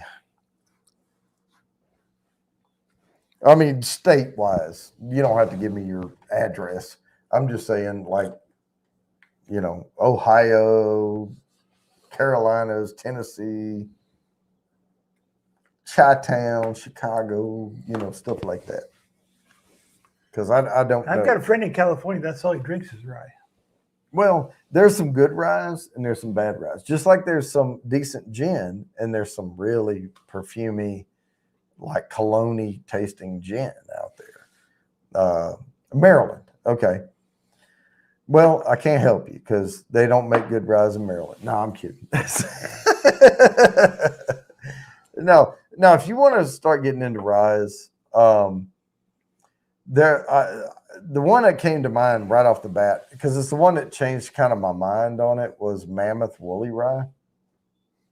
I think they're out of Chicago. I'm not sure. If you see a bottle of Mammoth Woolly Rye, get that. Because that is a very tame rye. I mean, I find Mammoth Woolly Rye, and it's a straight rye whiskey, is tamer than some, say, 38 to 40% heavy rye bourbons, you know, because you can go up to, I mean, technically you could produce a bourbon that was 51% corn, 49% rye, and you can call it a bourbon. And that's a high rye bourbon. But what people tend to call a high rye bourbon is anywhere in the late 20s to 30% range. I'm not a big fan of it per se, but the Four Roses single barrel is a 36% rye bourbon. Hey, goddamn bacon, you're in Washington State right now? Washington State. Wow, are you getting any? Yeah, Woodinville. I have the bottle right. Wait, let me grab it. You get any warnings for the tsunami? You know what? This is what I was waiting on right here. Is somebody to bring something up. See that little state symbol on that thing? Oh, it's not going to focus. Anyway, it looks just like Washington State because it is. It's an outline of Washington State. Woodinville, straight bourbon whiskey, pot distilled, 90 proof, 45% by volume. Oh, if I can get the cork to twist, we'll pop that sucker out of there and I will pour you some. This is not, look how dark that is. Look how dark that is. This is a good bourbon. This is not a bad bourbon. Cheers, everybody. Cheers. Woodinville. You name it, we drink it. Vanilla? What's that? Vanilla? Well, yeah, you're always going to get, that's the wood sugars. So the char on the barrel, depending on how they toasted, charred, or whatever the barrel, the vanilla caramel is from the wood itself, right? So I'm always going to get vanilla? Oh, yeah, this is heavy vanilla caramel, right? Good char on the barrel, good aging, you know. Good legs.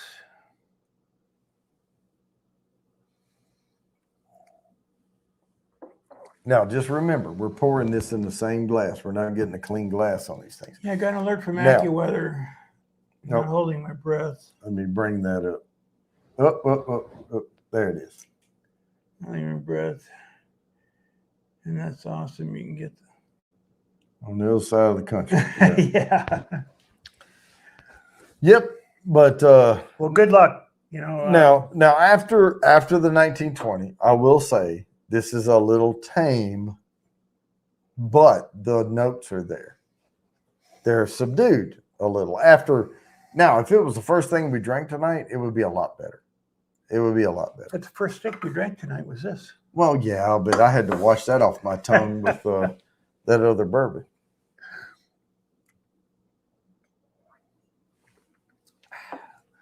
Yeah, I want another case of this stuff. So no, but Woodinville has some good notes to it, and now the finish not so long, but there's some good flavors there. But this thing here, after this, it is this thing here. This is a left-right punch to a lot of bourbons, similar and lower cost point.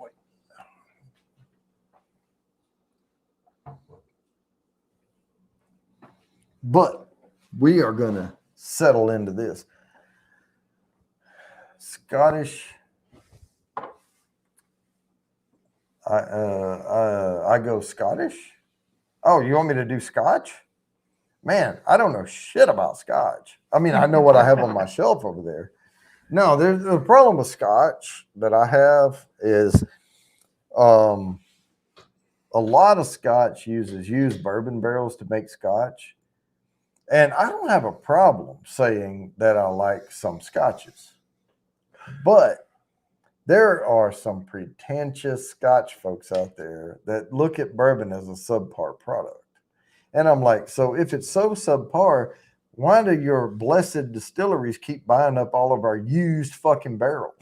Because we're giving you the flavor you want, I'm getting it in its pure form. You're getting the after effect of it. But, and I wouldn't say it. I don't judge people, right? But if you want to get haughty with me, I can flip the table and get haughty with you too. And you can't add any color to bourbon. You can put all the caramel color you want in Scotch. There's no laws against it.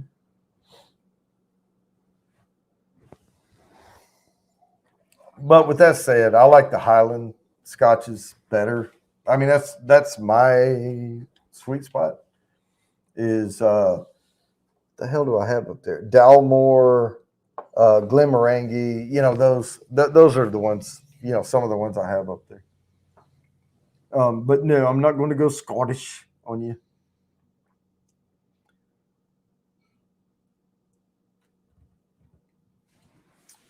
cheers, y'all.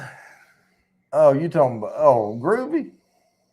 Bob Socrates. That's Socrates, by the way. Why would you die if he calls you out? What would he call you out on? What let me catch up here. Because I can tell you something. Groovy knows way more about stout beer than he does about any kind of whiskey. Now, he's willing to turn the bottom. He's willing to look at the bottom of a glass at 12 o'clock all night long. Don't try to keep up with him because he will 11 o'clock your ass to death with those glasses now.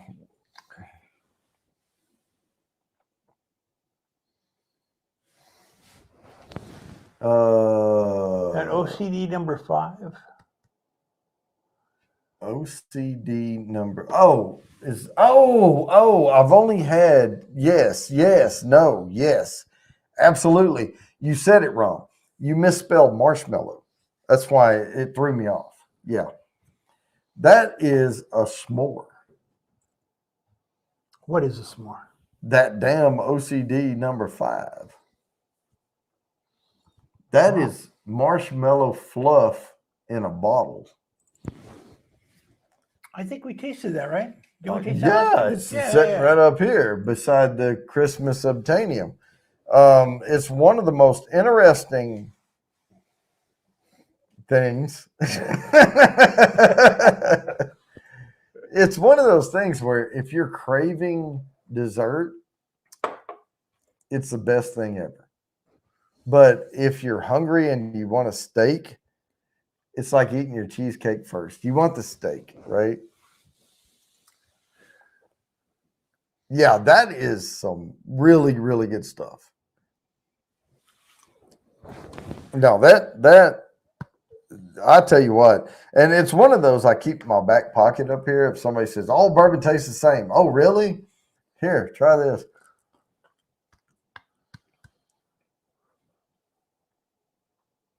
Yeah, I mean, Yeah, that was good last week.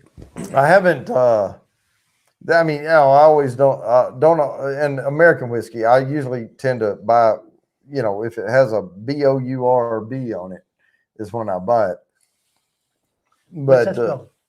bourbon, well, be it burb. Oh, BURBON. Yeah, with the O-N.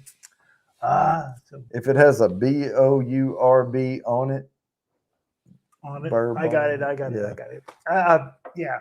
Few too many of these, so it took me a while. But I'm good. It was kind of cryptic. I'm good. It was kind of cryptic. I'll give you that. Peanut butter with chance of fluff. And so I'm assuming, Lazy Nate, that's a porter or a beer. Well, it can't be a porter. Well, it could. It's 6.2%. What type of is that? I like the one before that, the cheesecake and bourbon. That sounds good, huh? Wait, let me look at what goddamn bacon, because I have a bunch of these. Have you had the 1792 bourbon? Still got some and spent my pops a bottle, or sent my pops a bottle for Christmas. Enjoyed it. It depends on which one. I have the regular old small batch, and I think it's a decent, lower end bourbon, but it's good. It's good. I have the sweet wheat up there. That is very, very hard to get. And I'll tell you this about the 1792 sweet wheat. It's fine. And it is really good. But if I were going to spend my time trying to find something, it wouldn't be that, right? It's good, but it's not like, oh, I'm going to drive 300 miles to get a bottle of it, right? It happens to be sitting in front of you, grab it. If you see it, grab it, right? And then I have the single barrel here. I really want the full proof. And this is a single barrel North Carolina Select, selected by the North Carolina Bourbon Society. So I haven't opened this one yet. I'm going to review it, and I'm going to pop it open on a review coming up over the next few weeks. And it'll be a shocker to me as I try it right in front of you. And trust me, guys, when I do my normal VR 180 bourbon release, I don't open those bottles. I typically don't. Now, the Duke I opened because we were doing the stream and stuff. But typically, I open the bottle as I'm sitting behind the camera. I have my sound is recording, the camera's recording, the lights are on. And I will come on and I'll say a few words, and then I'll do the bottle moving stop motion animation. And then when I come back, I'll have the bottle and I'll say, I pulled the plastic off, but the cork has not been out. I'm not lying to you. The cork has not been out of that bottle. And I pop it and pour it, swirl it, and start sipping on it. And I don't believe in there's a lot of people that say neck pours or worse. Or what's a neck pour? So if you get a brand new bourbon, and because a lot of the bottles don't have necks on them, right? But you get a brand new bourbon, and there's like what they're talking about is Scotch bottles with the long neck. It looks like a wine bottle. Mm-hmm. It looks like this. So the Duke we had the other night that we thought was fantastic was pretty much a neck pour. We drank the neck out of it, and these are the shoulders. But the problem with trying to rate alcohol like this is not all bottles are shaped the same, right? And there's no freaking difference between here and here. There's none. It's the same goddamn juice. I could turn it upside down and flip it back over, and then open it and pour it. Then am I getting a neck pour? When I drove it home from the liquor store and it was doing this in the back seat, is it still a neck pour? Yes. No, There's no such freaking thing. Especially in the back seat. Yeah. Yeah, Definitely. well, Should there's a have lot that in of the front things that seat. there's a lot of things that happen in the back seat, but there's no such freaking thing. What it is your palate's not ready, and if you know how to get yourself ready for bourbon, the neck, shoulders doesn't matter. Now, here's another little safety tip for you: bourbon will not go bad in the bottle, but the more surface area you have, two things. One, wine should always be stored on its side. Okay. Keeps the cork moist, keeps it from getting corked, right? So as long as the wine is resting against the cork, it keeps it expanded against the bottle. Okay.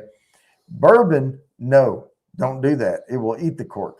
What happens there is the ethanol fumes from the bourbon are strong enough to keep the cork expanded in the bottle. Never tilt your bourbon for an extended period of time. Now, if you lay it down in the back seat or something, that's fine for a little ways.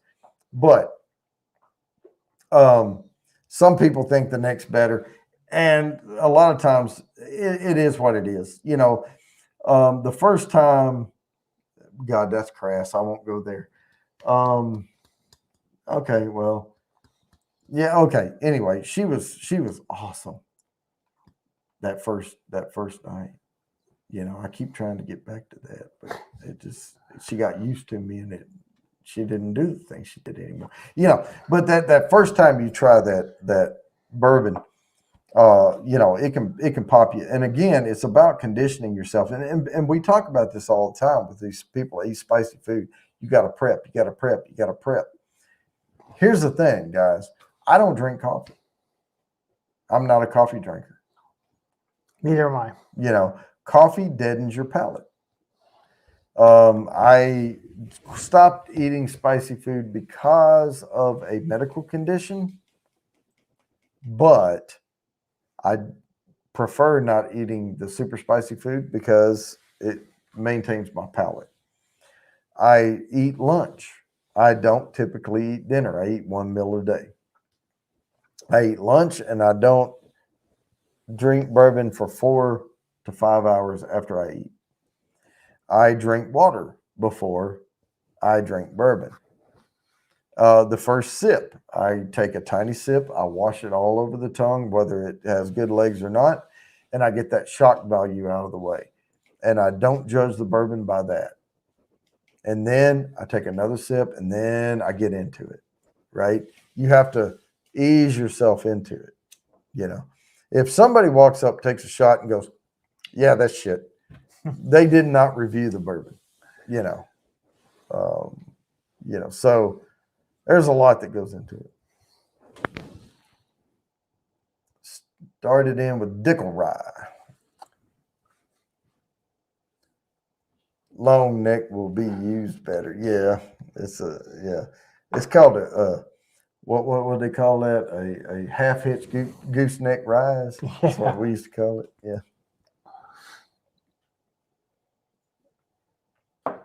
You want to ride around with me? My grandpappy liked whiskey in his coffee. Yeah. But coffee does reduce, cigarettes do too.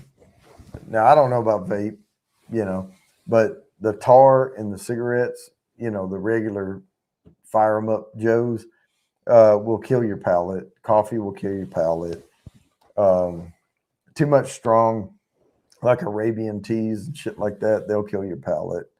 There's a lot of things that will. Yeah, I'm not sure I believe that totally. I mean, well, it depends on what. Like, if you just have one every once in a while, it's fine. But if every single day this is what you do, it builds up over time. I used to smoke, and they said that would stunt my growth. Here I am, 6'4". What can you say about that? He's 6'4", and I'm not.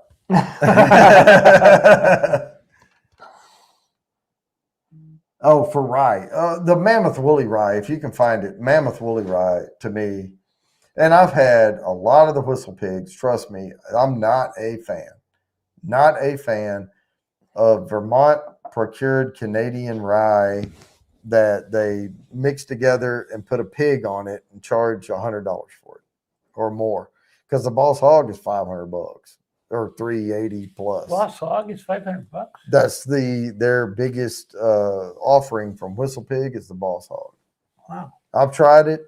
Didn't taste much better than the rest of it to me. Not a big fan. Not a big fan. Now, there's a lot of folks that are going to, when they pay a lot of money for something, they're going to say it tastes good. Of course, they better. Because they're not going to want to say, I just dumped $380 on shit, right? So they're going to be, oh, no, this is better. This is better. Make themselves feel good. Yeah. I didn't waste my money. Space Texan. Goddamn bacon sent me. Oh, okay. All right. Welcome, welcome. So, yeah, I mean, and I'm not judging. If people say they love Whistle Pig, fine. More power to you. You know, I'm just saying, you know, I'm not a big fan. And I've tried a lot of different offerings from Whistle Pig, trying to like it. And it's just, there's nothing really off about it. It's just, there's nothing special to me from what I can find in it. I'm going to open the other can. Yeah, go get it. Go get it. And I'm going to go to Miller Lite here soon because we've had several bourbons. But right now we're drinking the Woodinville from Washington State because, you know, cheers.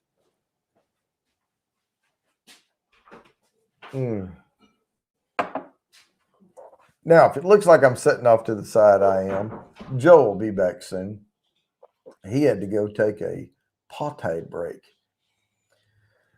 But let's see.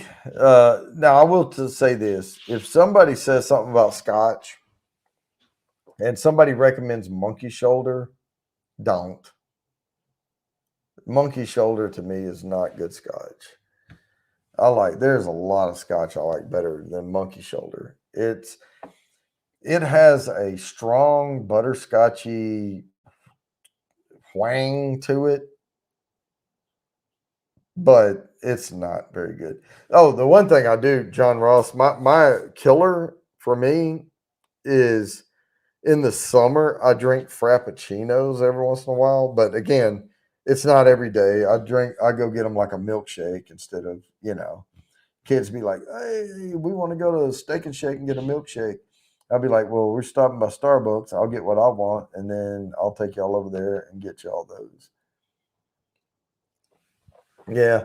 Well, I don't know. I was just, you know, all that time I spent, and a lot of the reason I eat one meal a day is not because I review bourbon. It's because I was in the military and we had those high pack MREs when we were over in Bosnia, and like you eat one meal a day and they're 5,000 calories or 5,000 to 6,000 calories, and you're supposed to eat that one thing all day. The problem is if you get the 5,000 calories out of it, you're chewing the coffee grounds because they have calories in them too. So you get about 40 something hundred, but I don't know. I just got used to eating one meal a day and that's all I eat. Sometimes if I get up and I'm kind of hungry in the morning, I may grab a bagel or something and then eat lunch a little later. But normally, though, I wait and I eat lunch about 11 or 12, and then that's it for the whole day. But I also battle heartburn, and so I like to get my food digested down, and then I go liquid. All right, he's grabbing it. He's grabbing the Gypsy Circus. It's habanero Tabasco in a bottle or a can. You gonna drink it out of the can, or you gonna pour it in a glass? Pour it in a glass. So you can have some too. Would you like No. You can have pint some glass? Too. Well, I have an everything spicy fill pint glass if you want to drink out of it. I think it will. Just get the pint glass. Let me finish this off. We have to shout Phil out. Phil is why I met this amazing group of people in the background on YouTube. Crazy Ann came from Phil. Cindy was friends with Phil. I met all these people because of Phil. Hi, Phil. Well, he's not here, but He's not. He's the Godfather. He's here in spirit. So. All right, you read that? Yep. Now, one thing I will do, John Ross, after eating my one meal a day, is if I happen to stay up here and people keep the after parties going, and all of a sudden it's 2:30 in the morning, I won't remember it until I see the empty cardboard box the next day. But I will raid the freezer and hit the toaster oven at 3 in the morning, and then I normally don't eat till later the next day.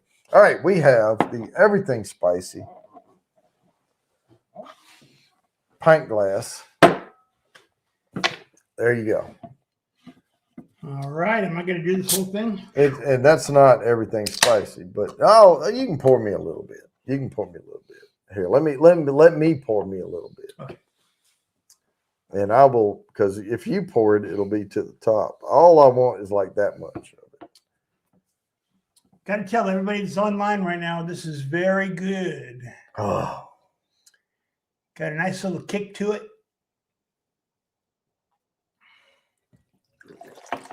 Hot sauce in a beer.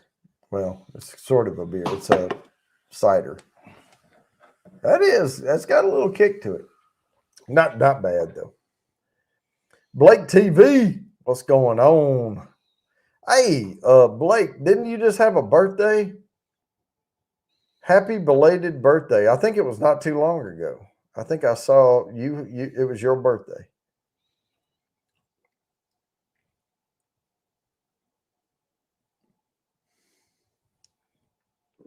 If so, cheers and happy just past birthday. Same here. Happy just past birthday. Okay, so the spiced rum, no, it's different.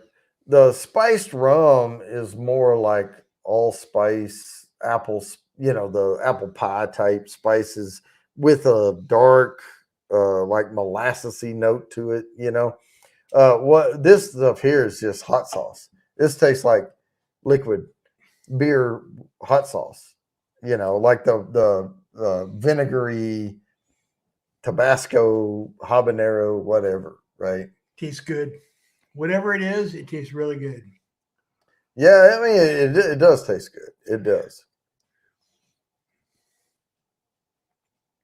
Hot sauce and a beer. The only thing bad about it is when I go to take a drink and my nose goes down in there, I can really get that vinegar. Smell the notes? That's vinegar. There's one note to it. It's vinegar. It's like, Weird beer chug. Boy, that would be, if you could chug this one, if you, take and poke a hole in it and pop the top and shotgun this thing, I bet that would set you, that would probably make half your hair fall out. But if you're like me, it wouldn't matter much. No, I sip on it and it's good. But no, I don't know if I'd want to chug this. I mean, habanero is not that bad, but no, it's not, especially here. It's like baby habanero or something. Mm-hmm. Right. I have to do what you did, so I'm going to take because I can't mute because you need to still talk. So I'm going to take my mic off, and I'm going to leave it laying here so that you don't hear me drain the main. Doing what I was doing. Yeah. Okay. Right. So I'll be back shortly. I'll be back longly. Diablo Arby sandwich last night. Oh, that sounds good, huh? Okay, here goes. Ready?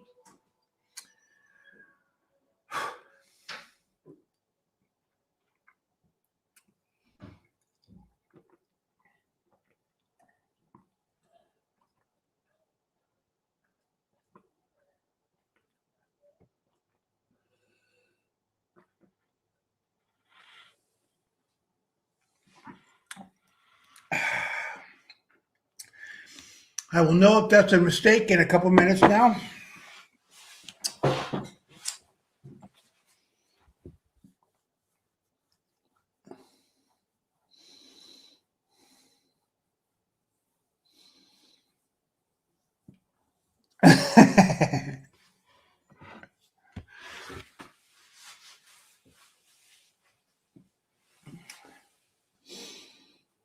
Heartburn City, right. Here it comes.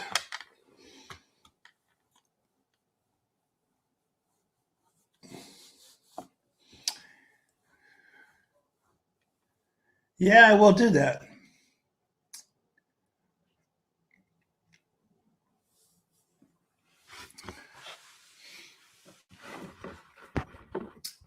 Yeah, this is very good.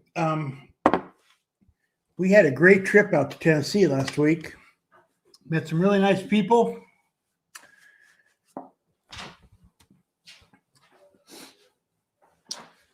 Got some really good cider. All right, so Check out my bed if you want to. I'm new, still trying. Okay, so am I.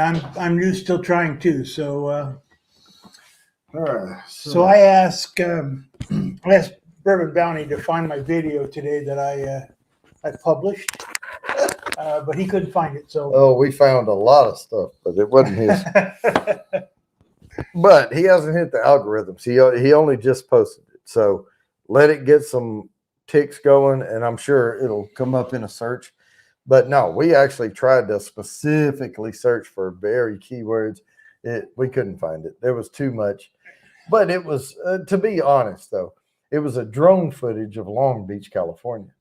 And there were only about 15,000 videos about drone footage of Long Beach, California. So now, if you posted something like, I don't know, this needle poke in my ribeye steak makes it taste good or something, I don't know. You got to come up with something. I found this needle in this haystack, and you'll never believe how he did it. Now, there is a trick going around. That was a little kick there. Yeah, I know. You finished it. Well, see, this is why I sit up a lot later than you. Oh, because I drink too fast? Yeah. See? I sip. I keep it going. Now, there's videos out there, and I'm sure everybody's seen them, where they go, you're going to be amazed. Watch this. And we're going to get to it. Look, we're doing it right now. And then an hour later, they're like, yeah, we're just about to do it. and all that is like they're trying to just keep people engaged to get the time. But my thing is, you're burning bridges at that point, because everyone knows after a while you're just tricking the shit out of everybody to keep. Yeah, you don't want to do that. Nah. Good or bad part, Long Beach? Good part. Yeah, it's the Long Beach Pier. I'm sure there's good and bad parts of everywhere. Yeah, there are some bad parts of Long Beach. Oh yeah, there's some bad parts of Dallas-Fort Worth. There's some bad parts of Fort Worth. There's some bad parts of Winston-Salem. The first time when I first got here, I was driving around, and I was just seeing what I could see, and all of a sudden I saw these cars in this parking lot.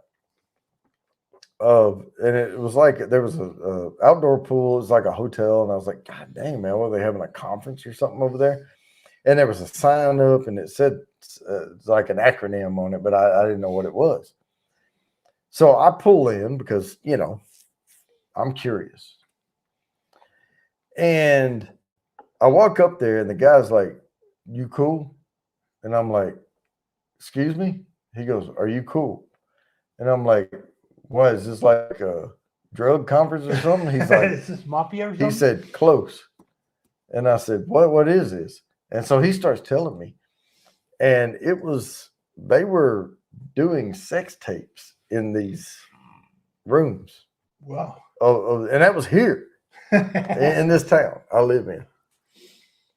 And they wouldn't let you pass a certain part because, they had to know you were cool with what was going on. The thing that got me when I first moved here, I was driving around looking at different stuff, and I pulled into a parking lot, and it said axe throwing.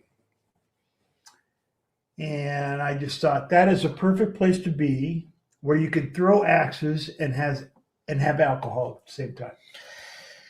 Did you see the video of the lady that threw the axe and it bounced off and like she like did like this?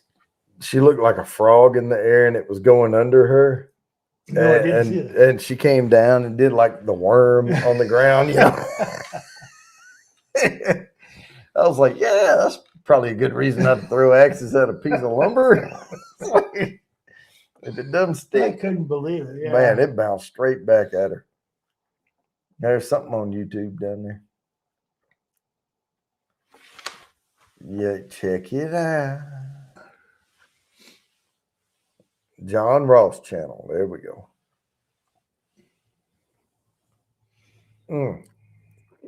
I will say this, John.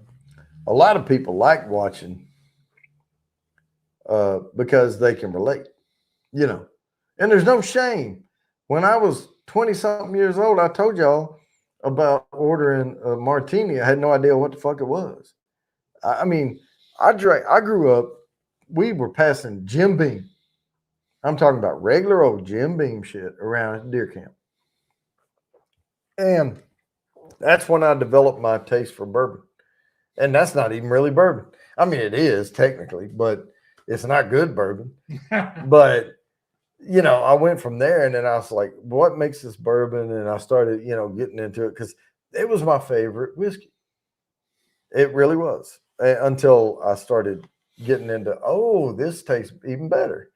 And then after a while, you know, it's like, wow, you know, why did I ever like that? But I've always said this on this channel. If we were out fishing or camping or something, of course, if you invite me to go camping with you, we're going to have a bar in the Definitely in the trunk of my car, right?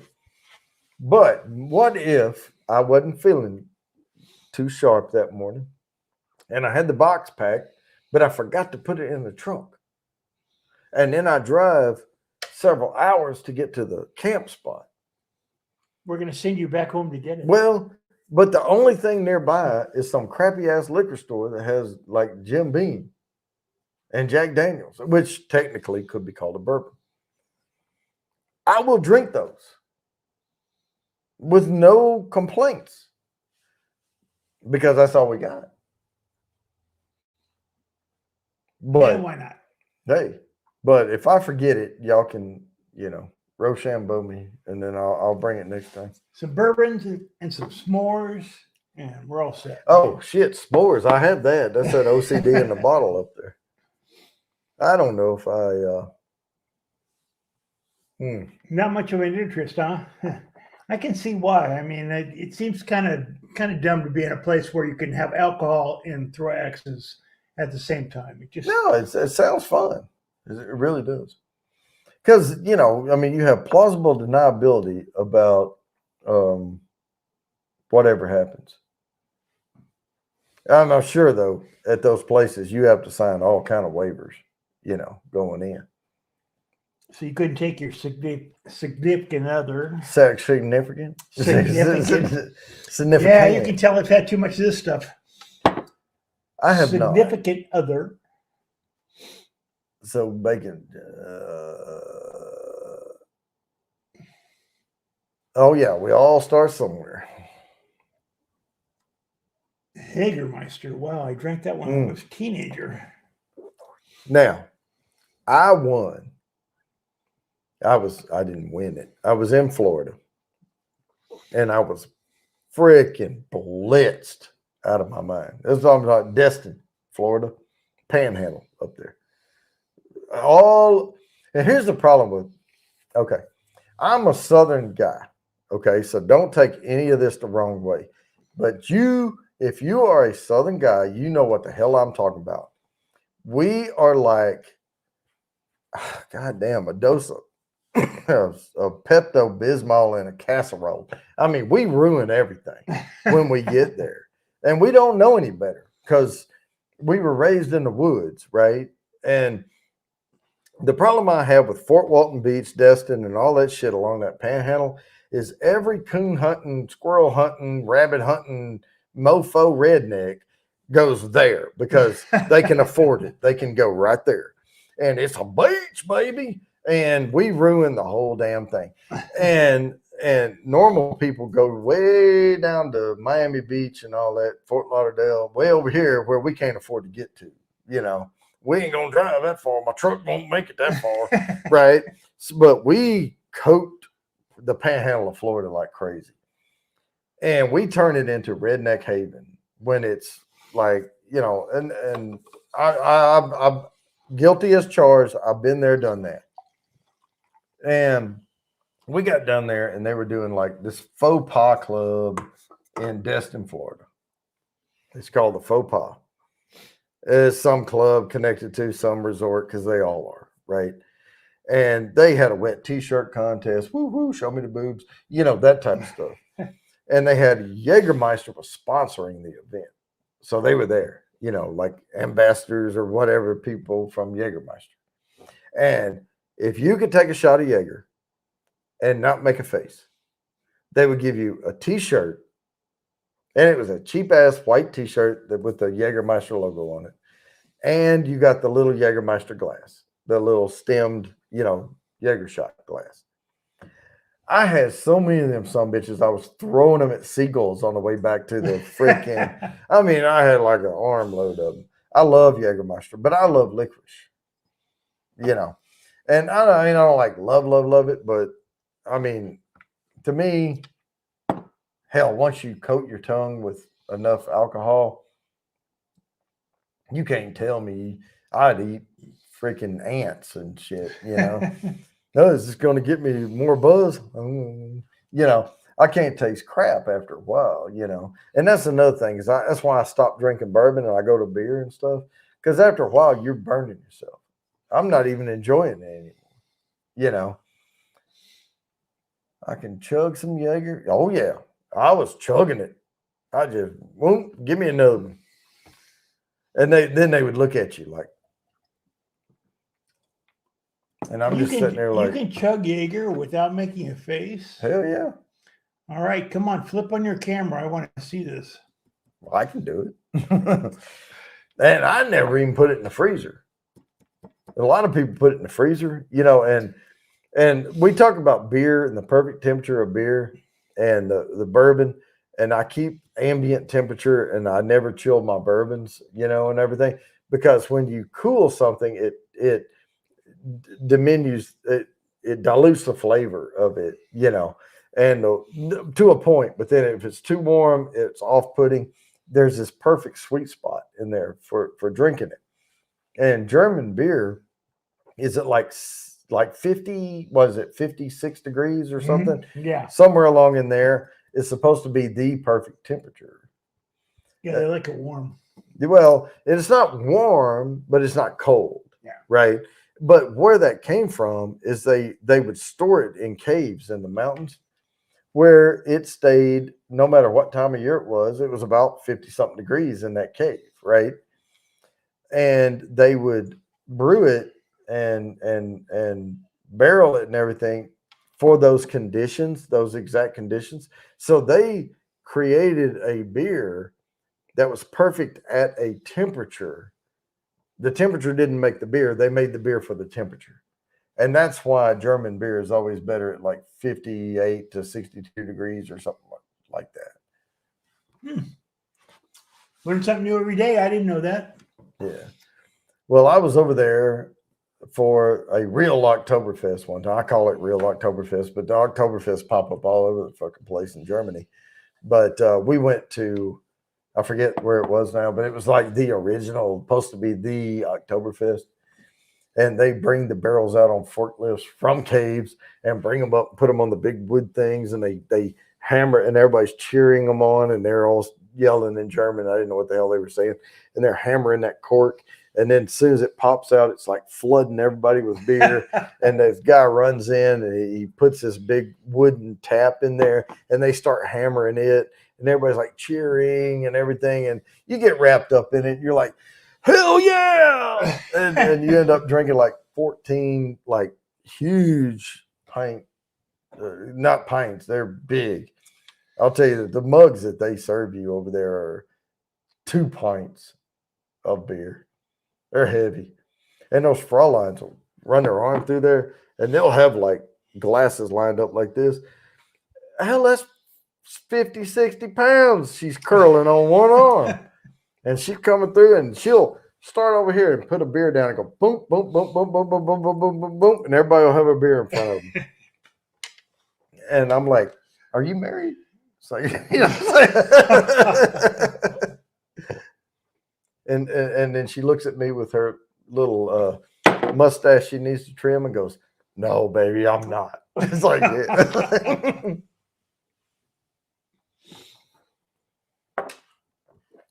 Mm-hmm. All right, now I'm just running my mouth. But is it entertaining? That's the goal. Texas barbecue is so great because of the wave of German immigrants. Well, here's and I have absolutely nothing against Texas bar. I lived in Texas for 18 years.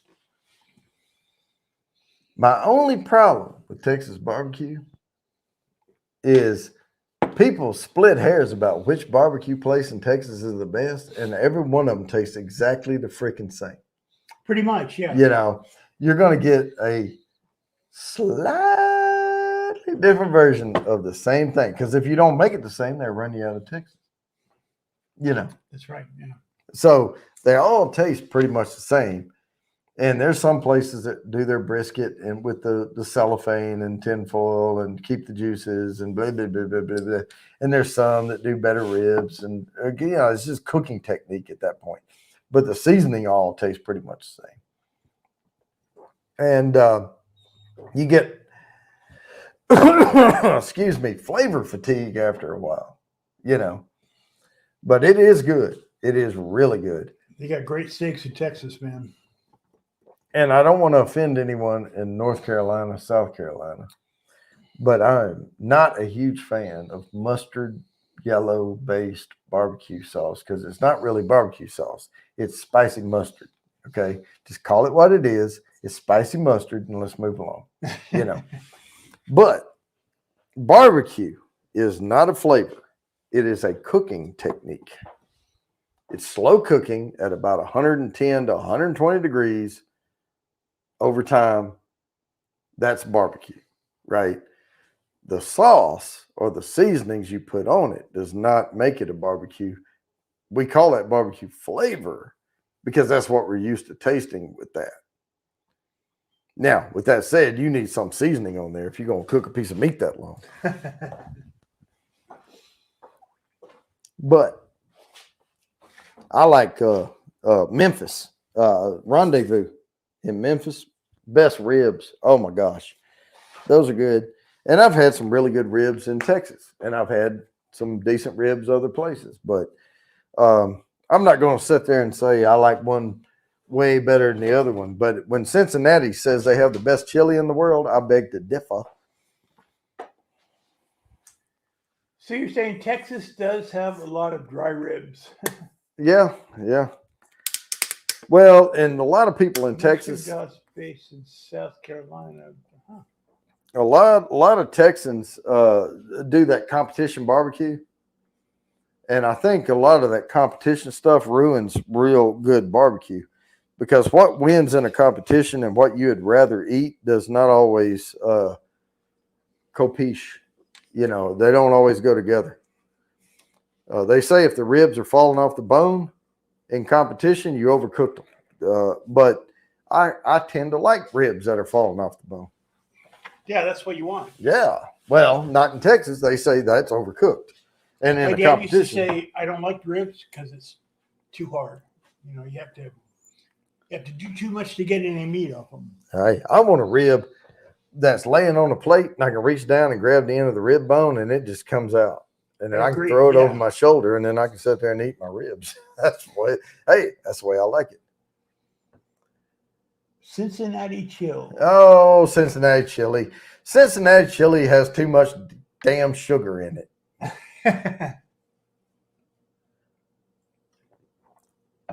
I call it mincemeat chili. Now, I'm not saying it's bad. It's not the best chili ever. But boy, you go to Cincinnati and they will tell you they're the chili of the world, right? WKRP, yeah. You know, they'll In tell you it's the Cincinnati. best chili in the world. And I'm like, well, it's all right, but I beg to differ if it's the best chili in the world. Because you didn't put any Saison in there. You know, you don't have turmeric in that son of a bitch. I want my chili greasy. Oh, yeah. Oh, I will say this. I think Cincinnati has some of the best chili with cheese on fries. That fake cheese, that one that still got that tin can flavor to the cheese. It comes in a big old number 10 can. It's white. It says cheese on the side of it. Yeah. That's the best chili that goes with that kind of cheese. Yeah, right? definitely. Like ballpark cheese. I'm talking about, we've all had the nachos at the ballpark, like Pee Wee, even, little kids playing ball and they open the food thing up, and you get the little round, dry, crunchy ass stale chips with the like cheese sauce on it. Yeah, that chili goes good with that type of cheese.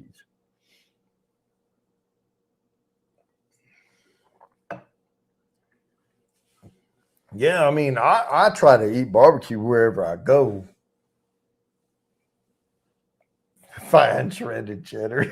Washington State does have good barbecue, huh? Cindy, you may have that confused with fine shredded Velveeta.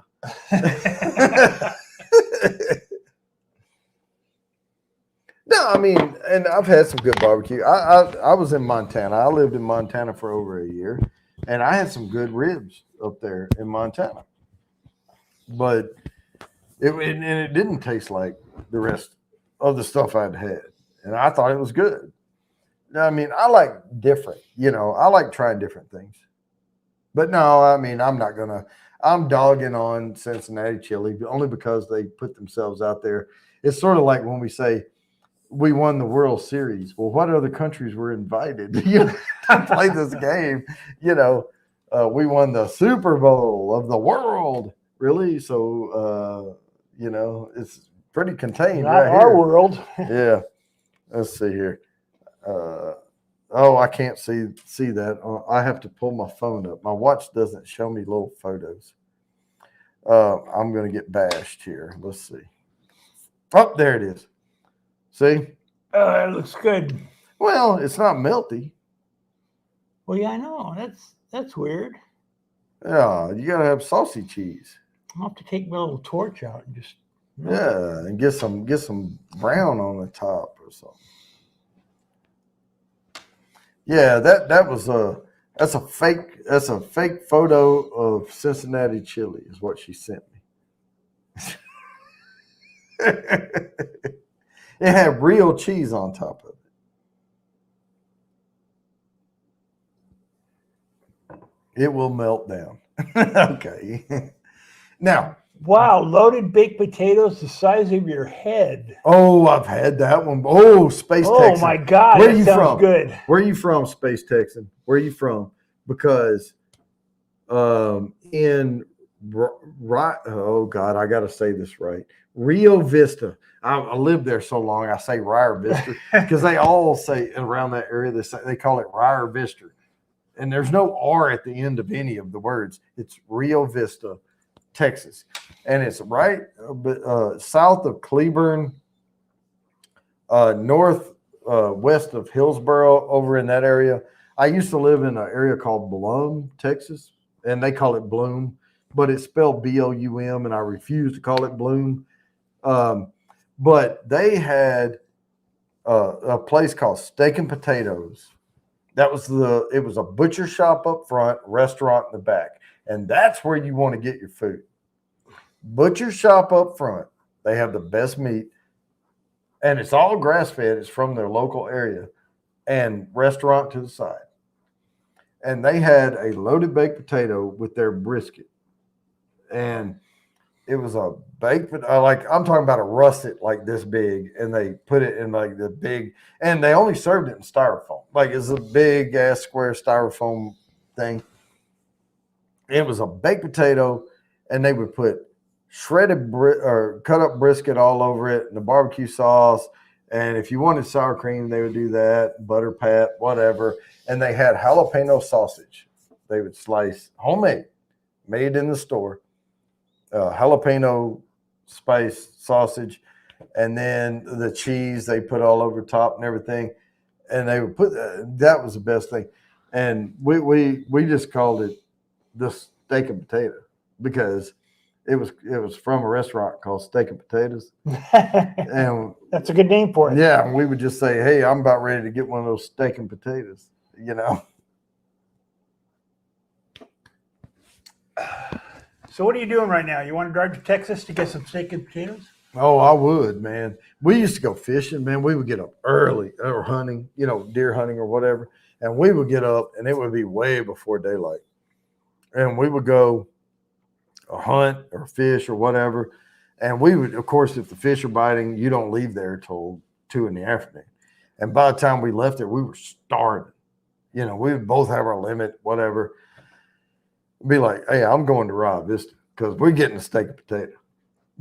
And man, that thing was fantastic. Yep. Foam container. Yep. Lined with tinfoil because they baked the potato in tinfoil and just busted it open in there. Yep. I know exactly what you're talking about. That's the best shit you'll ever have right there. Fluffy ass potato and all of that barbecue just soaking down through there. Oh, and when they put that brisket on there, of course, it's juicy, right?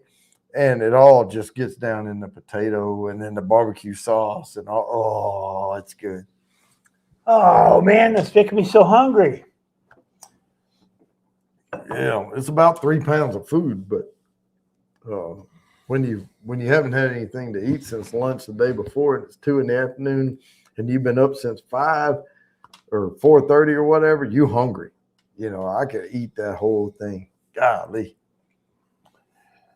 What part of Texas are you from there, Space Texan?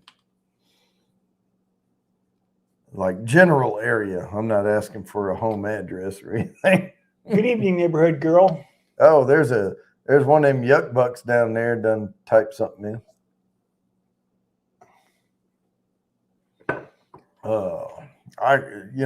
Can I buy a vial? Anytime you see somebody's name pop up and you need Vanna because you want to buy a vial, that's probably a troll or not a troll. They're not really trolling. I mean, they're just spraying, throwing shit out there to see what sticks. Oh, I'm drinking Miller Lite, by the way. I got the new big tall koozie, and so I'm not relegated to Coors Light only. Not that this has a hell of a lot more flavor than Coors Light, but some. Maybe close to Starbase. Oh, is that Houston?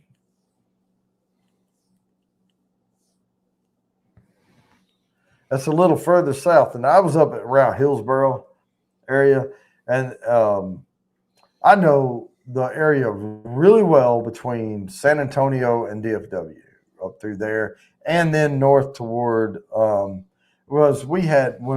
I lived in Texas, we had 10 acres and lived in the middle of nowhere, and we had donkeys and llamas and pigs and chickens and all kind of shit. And we would drive like all day long to go rescue some donkeys. I had a horse trailer, big 20-foot trailer, tractor, brush hog, all that shit. So, let's see. Let me make this bigger so I can read it. My first ball will take us to a place called Pete Mesquite, about twice a week for lunch. Perfection, Central Texas. All right. Yep. That's cool. Pete Mesquite is a good name. Well, and I will say this. One of the reasons I like Long Branch, and I've said this a million times, is Long Branch is a wild turkey variation. Matthew McConaughey's got his name on it, all that crap. But it's mesquite charcoal filtered.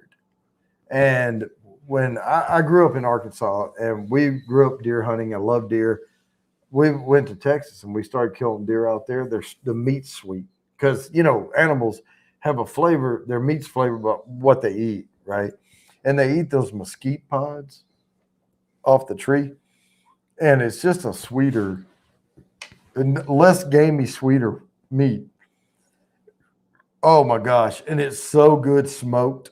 on like a Bradley or what's that damn smoker I got out there? A Traeger. Oh, your thing fell on the floor. And a Traeger grill, and that sweet deer meat with that smoke on it. Oh my gosh, that was so good. And yeah, I love the deer meat out there. I killed like 8 deer one year. We had tags out the wazoo where we were. Oh, NASA, yeah.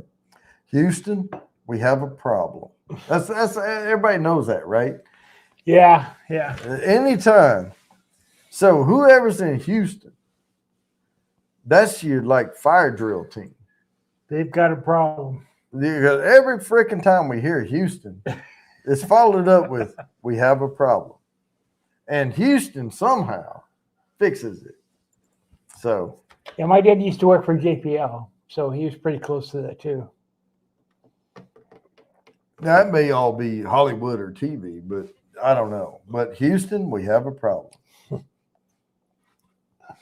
So those some bitches in Houston must be pretty smart, because they can get you out of any pickle that you get in.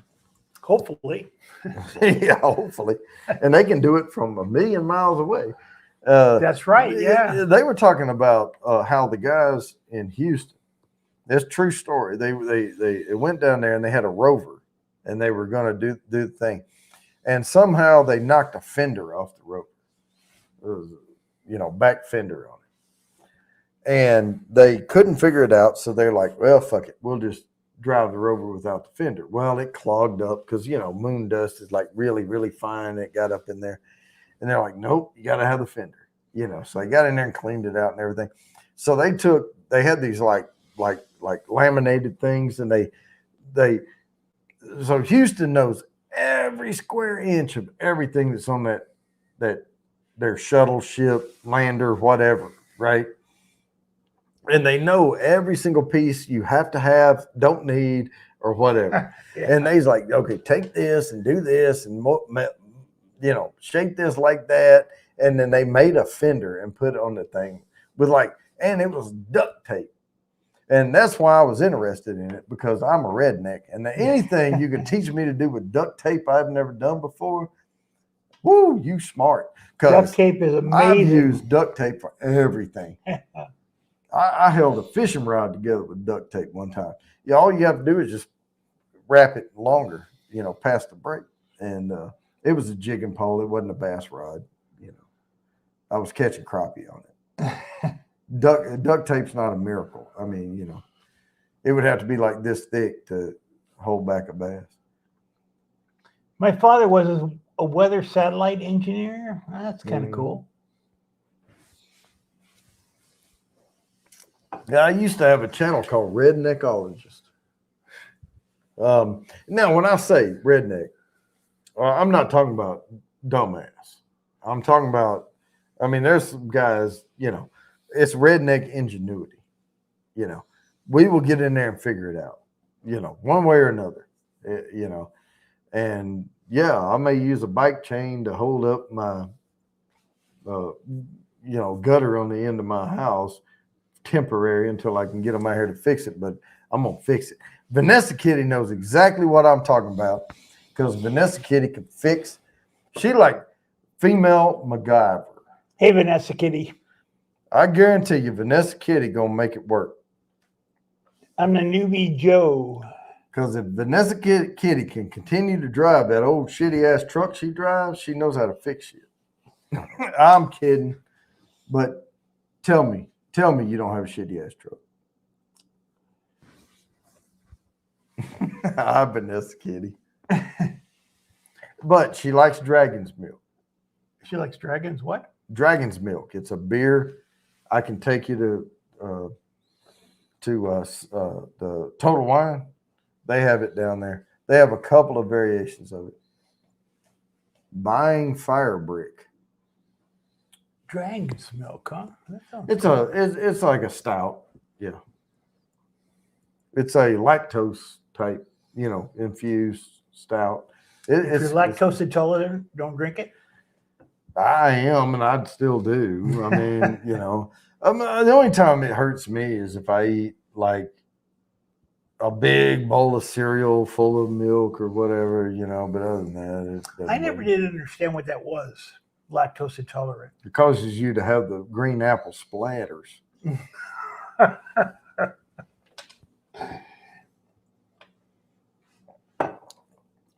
No, anything, too much of anything will make you any change like to your diet. Like if you go on a diet, like I'm not like none of us, I don't think, are allergic to pepperoni pizza. There's one thing of saying I'm allergic to something, but if you try to eat right for like a month or a month and a half, and you crash diet for 3 weeks or whatever, and you eat like I don't know, freaking squeak your teeth on that styrofoam ass rice cakes and shit, and that's all you have to eat. And then you eat a pepperoni pizza, you're going to shit your brains out, because it's a shock to your system. So, yeah, I agree. Yeah. And all of a sudden there's all this greasy shit going down, and your body's like, what the hell is this? And it's like, pass it on. And then, yeah. Yeah, my wife had a test, and it was like 600 different things that you could be allergic to. Could be. Not allergic. Yeah. That was pretty amazing. To none of them. Well, and anything. I mean, if you lay off of beer for a extended period of time, you're not going to need very many to buzz you. Yeah, right. If you don't eat bacon for a while, it's going to taste really salty. No. Come on. Bacon always tastes good. I always said, doesn't matter. They send the wrong shit out in space, right? They send pictures of like Beyonce and like some stupid song or something. No, send a piece of bacon. Yeah. Send a piece then of we might get somebody coming back. freaking bacon out in space, because bacon is the perfect food. That's right. The aliens will take one bite and contact us. Yeah, they'd be like, how can I get more bacon?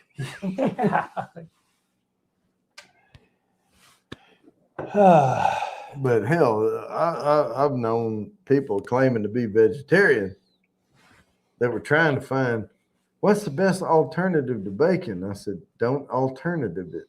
That's the best. That's the best one. Well, all we're saying, goddamn bacon, is you are the ambassador of the world. That's right. I feel like a vegetarian, but I'll eat turkey bacon. Turkey bacon. Oh my God. Are you a vegetarian? No, I'm not. My wife is. Oh, okay. I thought you said it. I thought you said I feel like, or I thought you said I'm a vegetarian, but I eat turkey bacon. But no. And turkey bacon, really, honestly, it tastes like dry Canadian bacon. Really. Well, if aliens don't have pigs, they can't do bacon. Yeah, I agree. They should stop trying to make fake meat. Yeah, because meat is meat, and then you have other, right? Yeah. And somebody was talking about this soy-based something and other, and this and this and that and the other. And I've had some things that tasted all right, but hell, I don't want to pay $15 for a cheeseburger. I can go get the $2.99 one, and I'm perfectly fine with it because I'll eat that rancid ass bull's ass all day long. I don't care. Yeah, they should make fake meat. Now, if people want to choose, again, don't judge. But just trust me when I tell you, your soy-based, portobello-based, whatever, beef patty does not taste like mine. And I'm okay with that as long as you're okay with it. But don't sit here and try to tell me how good these burgers were when we had totally different things. It's rabbit food. Now, I used to go to a place in Fort Worth. It was a Cajun joint, you know, it was a gator something, gator tail or something like that. Anyway, it was like a pub restaurant type thing. And when you sit down, you got the menu, and it would have appetizers, and then in the salad section, it would say what food eats, and then you would get into the entree. You know, so yeah, if you want to eat what food eats, here's your section right here. I kind of liked it. It was funny.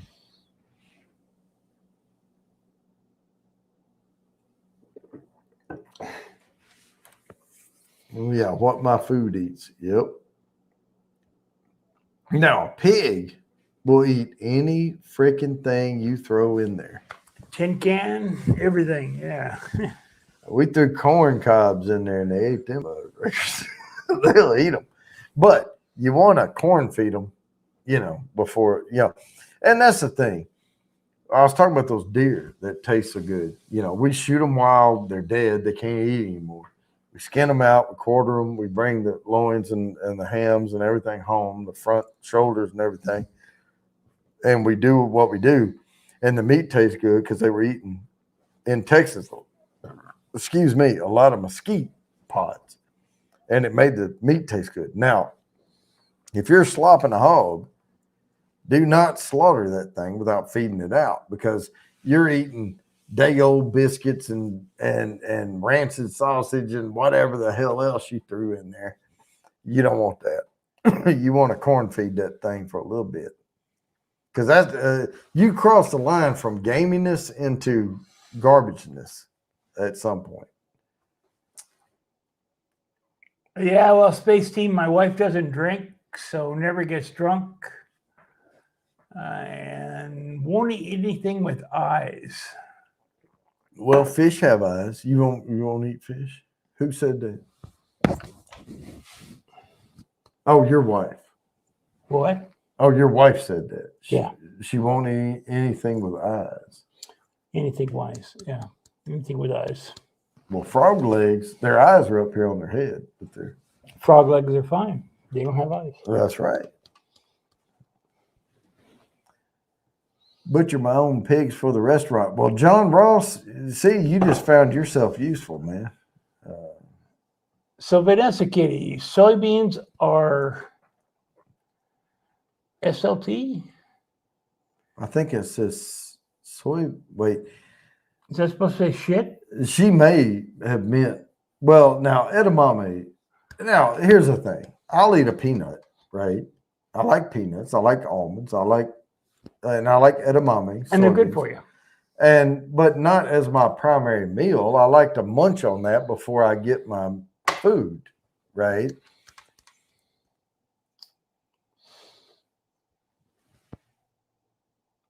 Yeah. Now, that's one thing I can do is fillet a fish. Man, I can fillet the hell out of some fish. Whoa, John Ross used to butcher your own pigs? Oh, wow, that's cool. At the Tiger Bar, the vegetarian in the group said it was the best salmon she ever had. So that was one of those land-based vegetarians. She could eat fish. And I know people like that. They say, hey, I don't eat like land meat, but they'll eat fish. And because there's a difference between a vegan and a vegetarian, right? Yeah. So fish is, and I always said at one point, I said, if I had to choose, if one of these hypothetical like things where you say, I can only eat one group of meat for the rest of my life, would it be land-based, sea-based, freshwater, whatever, or large game, small game? If you want to break things down, I pick seafood. Seafood for me too. Seafood, because there's so many different flavors you can get from the sea, and I wouldn't get fatigued over it. Now I would miss, trust me, I would miss the hell out of some beef. but I would still pick seafood. You know, even though lamb, I think lamb and cattle would be in the same kind of category, but still, you know. But if you put rabbit and squirrel and small game in a different category, and maybe chicken was kind of in with that group, you know, because they're small, and then you had big game, small game, you know, and all that, I think I would still go seafood. Yeah, I like lamb though. Oh, Lamb's I do. really I good. would miss it. I would miss it, but I would pick. And my wife, whenever I tell her I like lambs, she shows me a picture of a little lamb. Said, "Would you want to kill this?" Yes. And I'd say, "Hell yes." Let me go see if they got some more of this stuff here. Castor beans make a nerve agent toxin. Okay, cool. What you running for? The bathroom? Yeah. Did you take? Oh yeah, your mic's off. I was just making sure. I didn't want you to make the same mistake I made. I want to see if they got some more of that cider. Oh yeah. He's going to check the cider hose. You know, but I like sushi.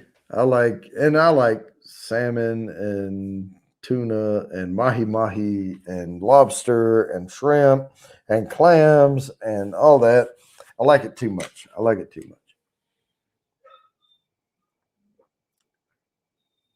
Yeah, okay. If it were one animal, not a group, yeah.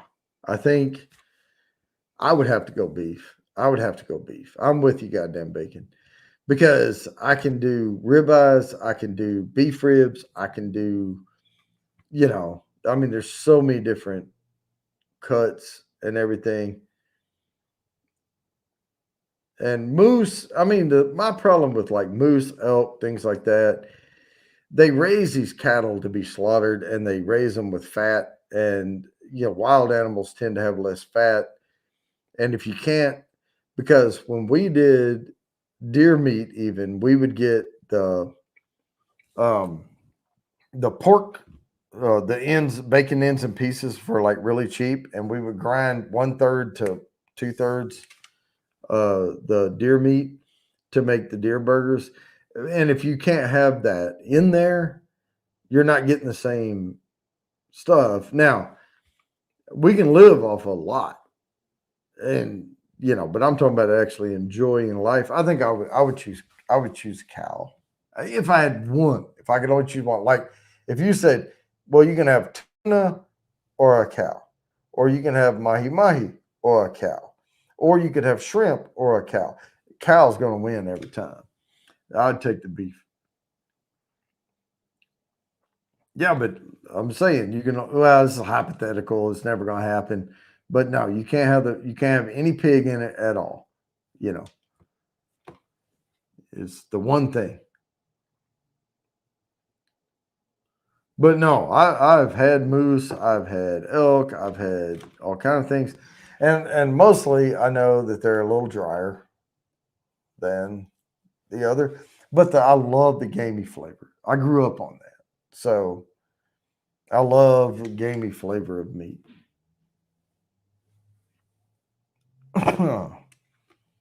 But I also love a good dry aged steak, beef steak. I could live all year off of one cow. Yeah, and the best ones, like we used to go squirrel hunting, and I say that, and people, oh, tree rats, whatever, you know. But there's a difference. There's many different types of squirrels out there, but the basic are red squirrels, fox squirrels, and gray squirrels. Gray squirrels are way better. The fox squirrels are bigger, tougher, harder to skin. Gray squirrels, easy. And then there's like the little cottontails and the swamp rabbits and things like that. And the smaller, tender stuff is always better. But yeah, I grew up in like southeast Arkansas, right above Louisiana. I used to say I grew up 30 minutes from Kunas.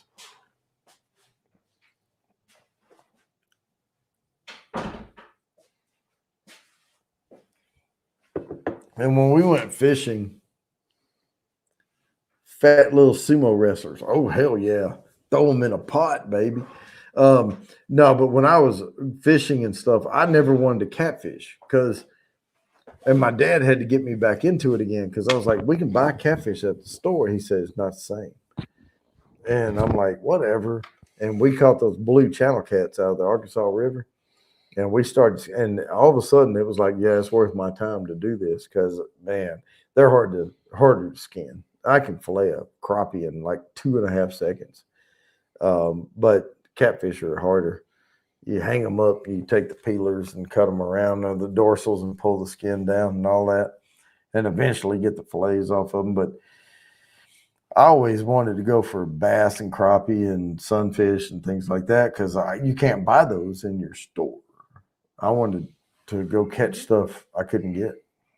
So you're saying, Vanessa Kitty, you're saying squirrels are good? Oh yeah, no, we were just talking about that while you were looking for another beer. Yeah, I couldn't find one. No more left. Luckily, you couldn't find it. Luckily, because where you were looking, there's no beer in there. Oh, there isn't? It might be a little yellow, but man. It might have a little foam on it, but it's not beer.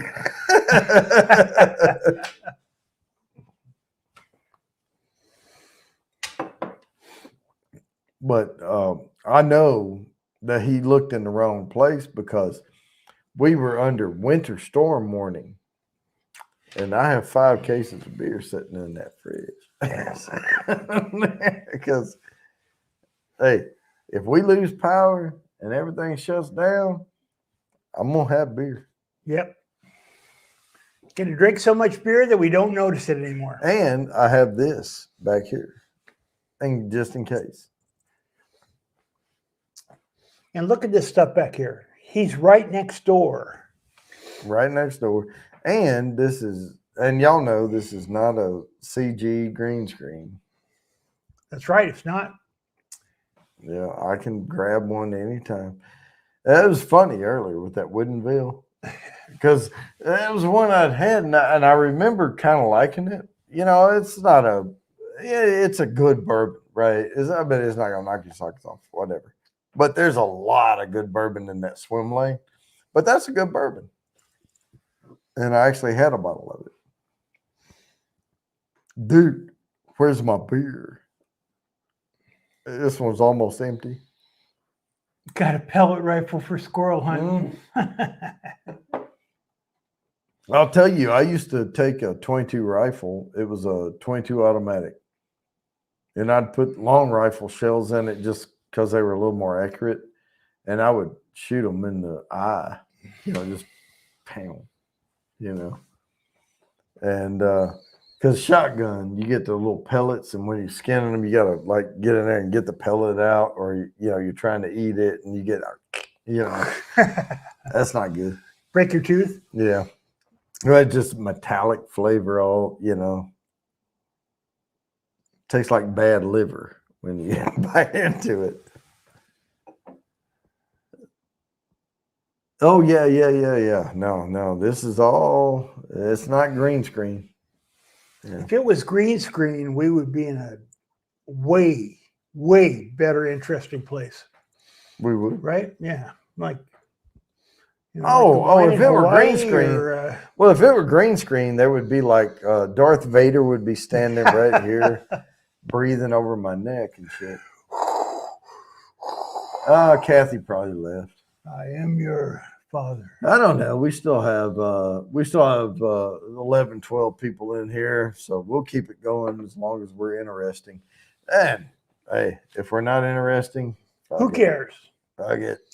We're drunk, so. Oh, Kathy Bates is still here.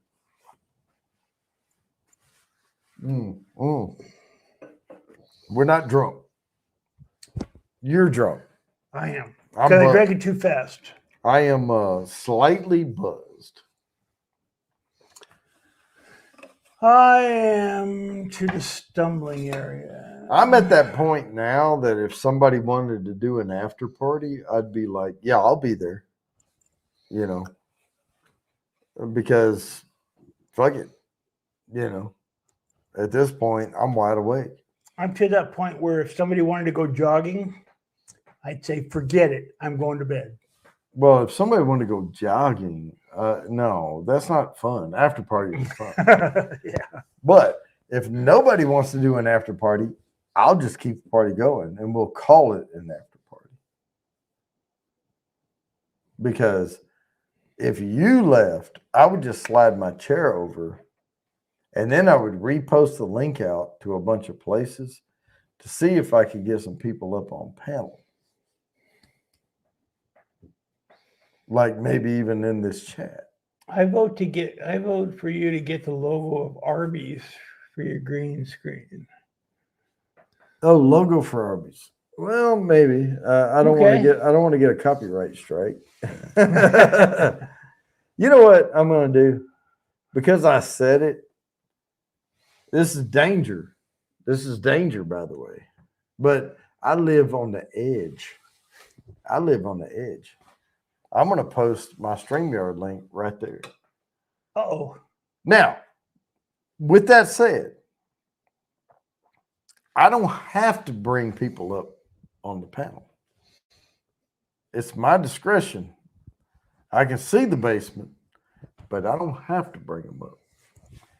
So if I see John Ross or somebody down there, I don't have to. No, I'm kidding. I'm saying. But no, I mean, that's the safer thing about posting it out there. My phone went crazy. What the hell?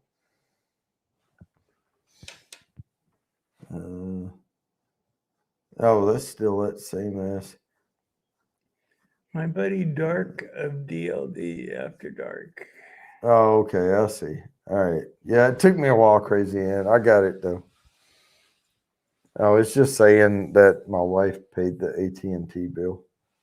Yeah, we have AT&T for our cell phones. And I had Sprint. I was a Sprint customer for like ever. And when we moved in Texas out, toward Hillsboro down in the middle of nowhere, the only service I could get was AT&T. Really? Yeah, that was it.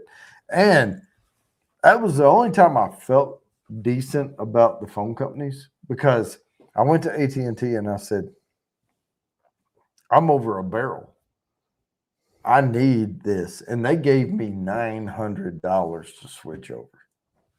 They did not have to do that. And bought me out of my Sprint contract and everything. And yeah, we actually didn't pay we paid half a bill the first month we were with them. That's what they advertise, though. Yeah. Get you out of your old bill. But yeah, I went in and I was like, dude, I'm over a barrel. This is the only thing I can get. Do y'all work out there? And they're like, hell yeah. Because I'd already talked to people, and they're like, yeah. Because I would be on my own property and I couldn't get service. And the guy would be standing there going, hey, let me text my boy. And I'm like, what service are you on? He's like, AT&T. Like, it's the only damn one out there, But I didn't know. Not the only one. I've got no T-Mobile. For him, but that's what they would got T-Mobile, and they're pretty good around here too. Well, yeah, but not where I was living. Oh yeah. I lived among coyotes and cattle, and T-Mobile doesn't work so well among coyotes and cattle. You'll have to forgive my newness, but I was. Let's see here. What is this? But I was okay with Chatio and Lone Star. If Kathy Bates is there, I'll do it. Wait. Yeah, I think we're. What are we doing? If you don't want to, Jody. Wait, I got to catch up. Yeah. You want to do the after party? Oh yeah. You got to give me a minute sometimes. You got to give me a minute. If you want to do the after party, man, set it up on StreamYard, send the link. And I believe, did I make John Ross Blue Ranch? Mm-hmm. You did. Yep. He can post a link. And if you post a link, I'll jump over. And we'll keep the party going. And you will get the shock time for it. Not just me. Because right now I'm getting all kind of like view hours and time. Now, here's the thing. But I don't get view hours, right? Well, you will once you get your channel going. Oh, yeah. So what they'll do once your channel's established, they'll track how many subscribers you have and your watch hours over. Now the watch hours are over, like subscribers are forever, right? And you have to have 1,000 to monetize. But your watch hours are, you have to have 4,000 watch hours in a 12-month period. Is that all? Is that all? Yeah. Do you know how many watch hours? I can do that in a couple of months. Okay, you do that. Because it's taken me a couple of months to go from 2,200 to 3,200. So I'm just saying. Yeah,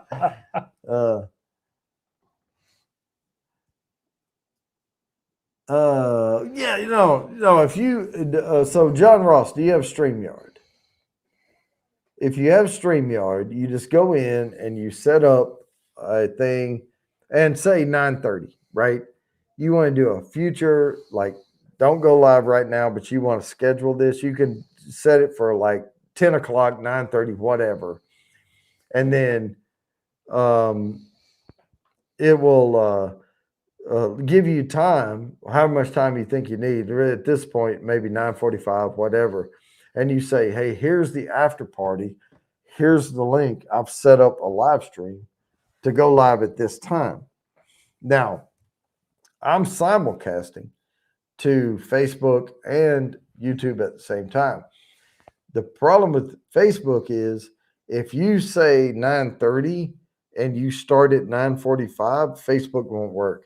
Because after 10 minutes of being late, they kill your live stream. They're very strict. You have to be on time with Facebook.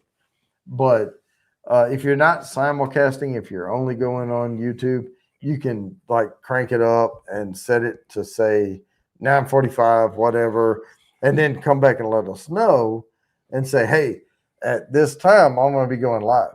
And then we will do like Bourbon Bounty Raid, jump over, and we'll be on your channel. And if you send me the link, I'll jump up on your panel.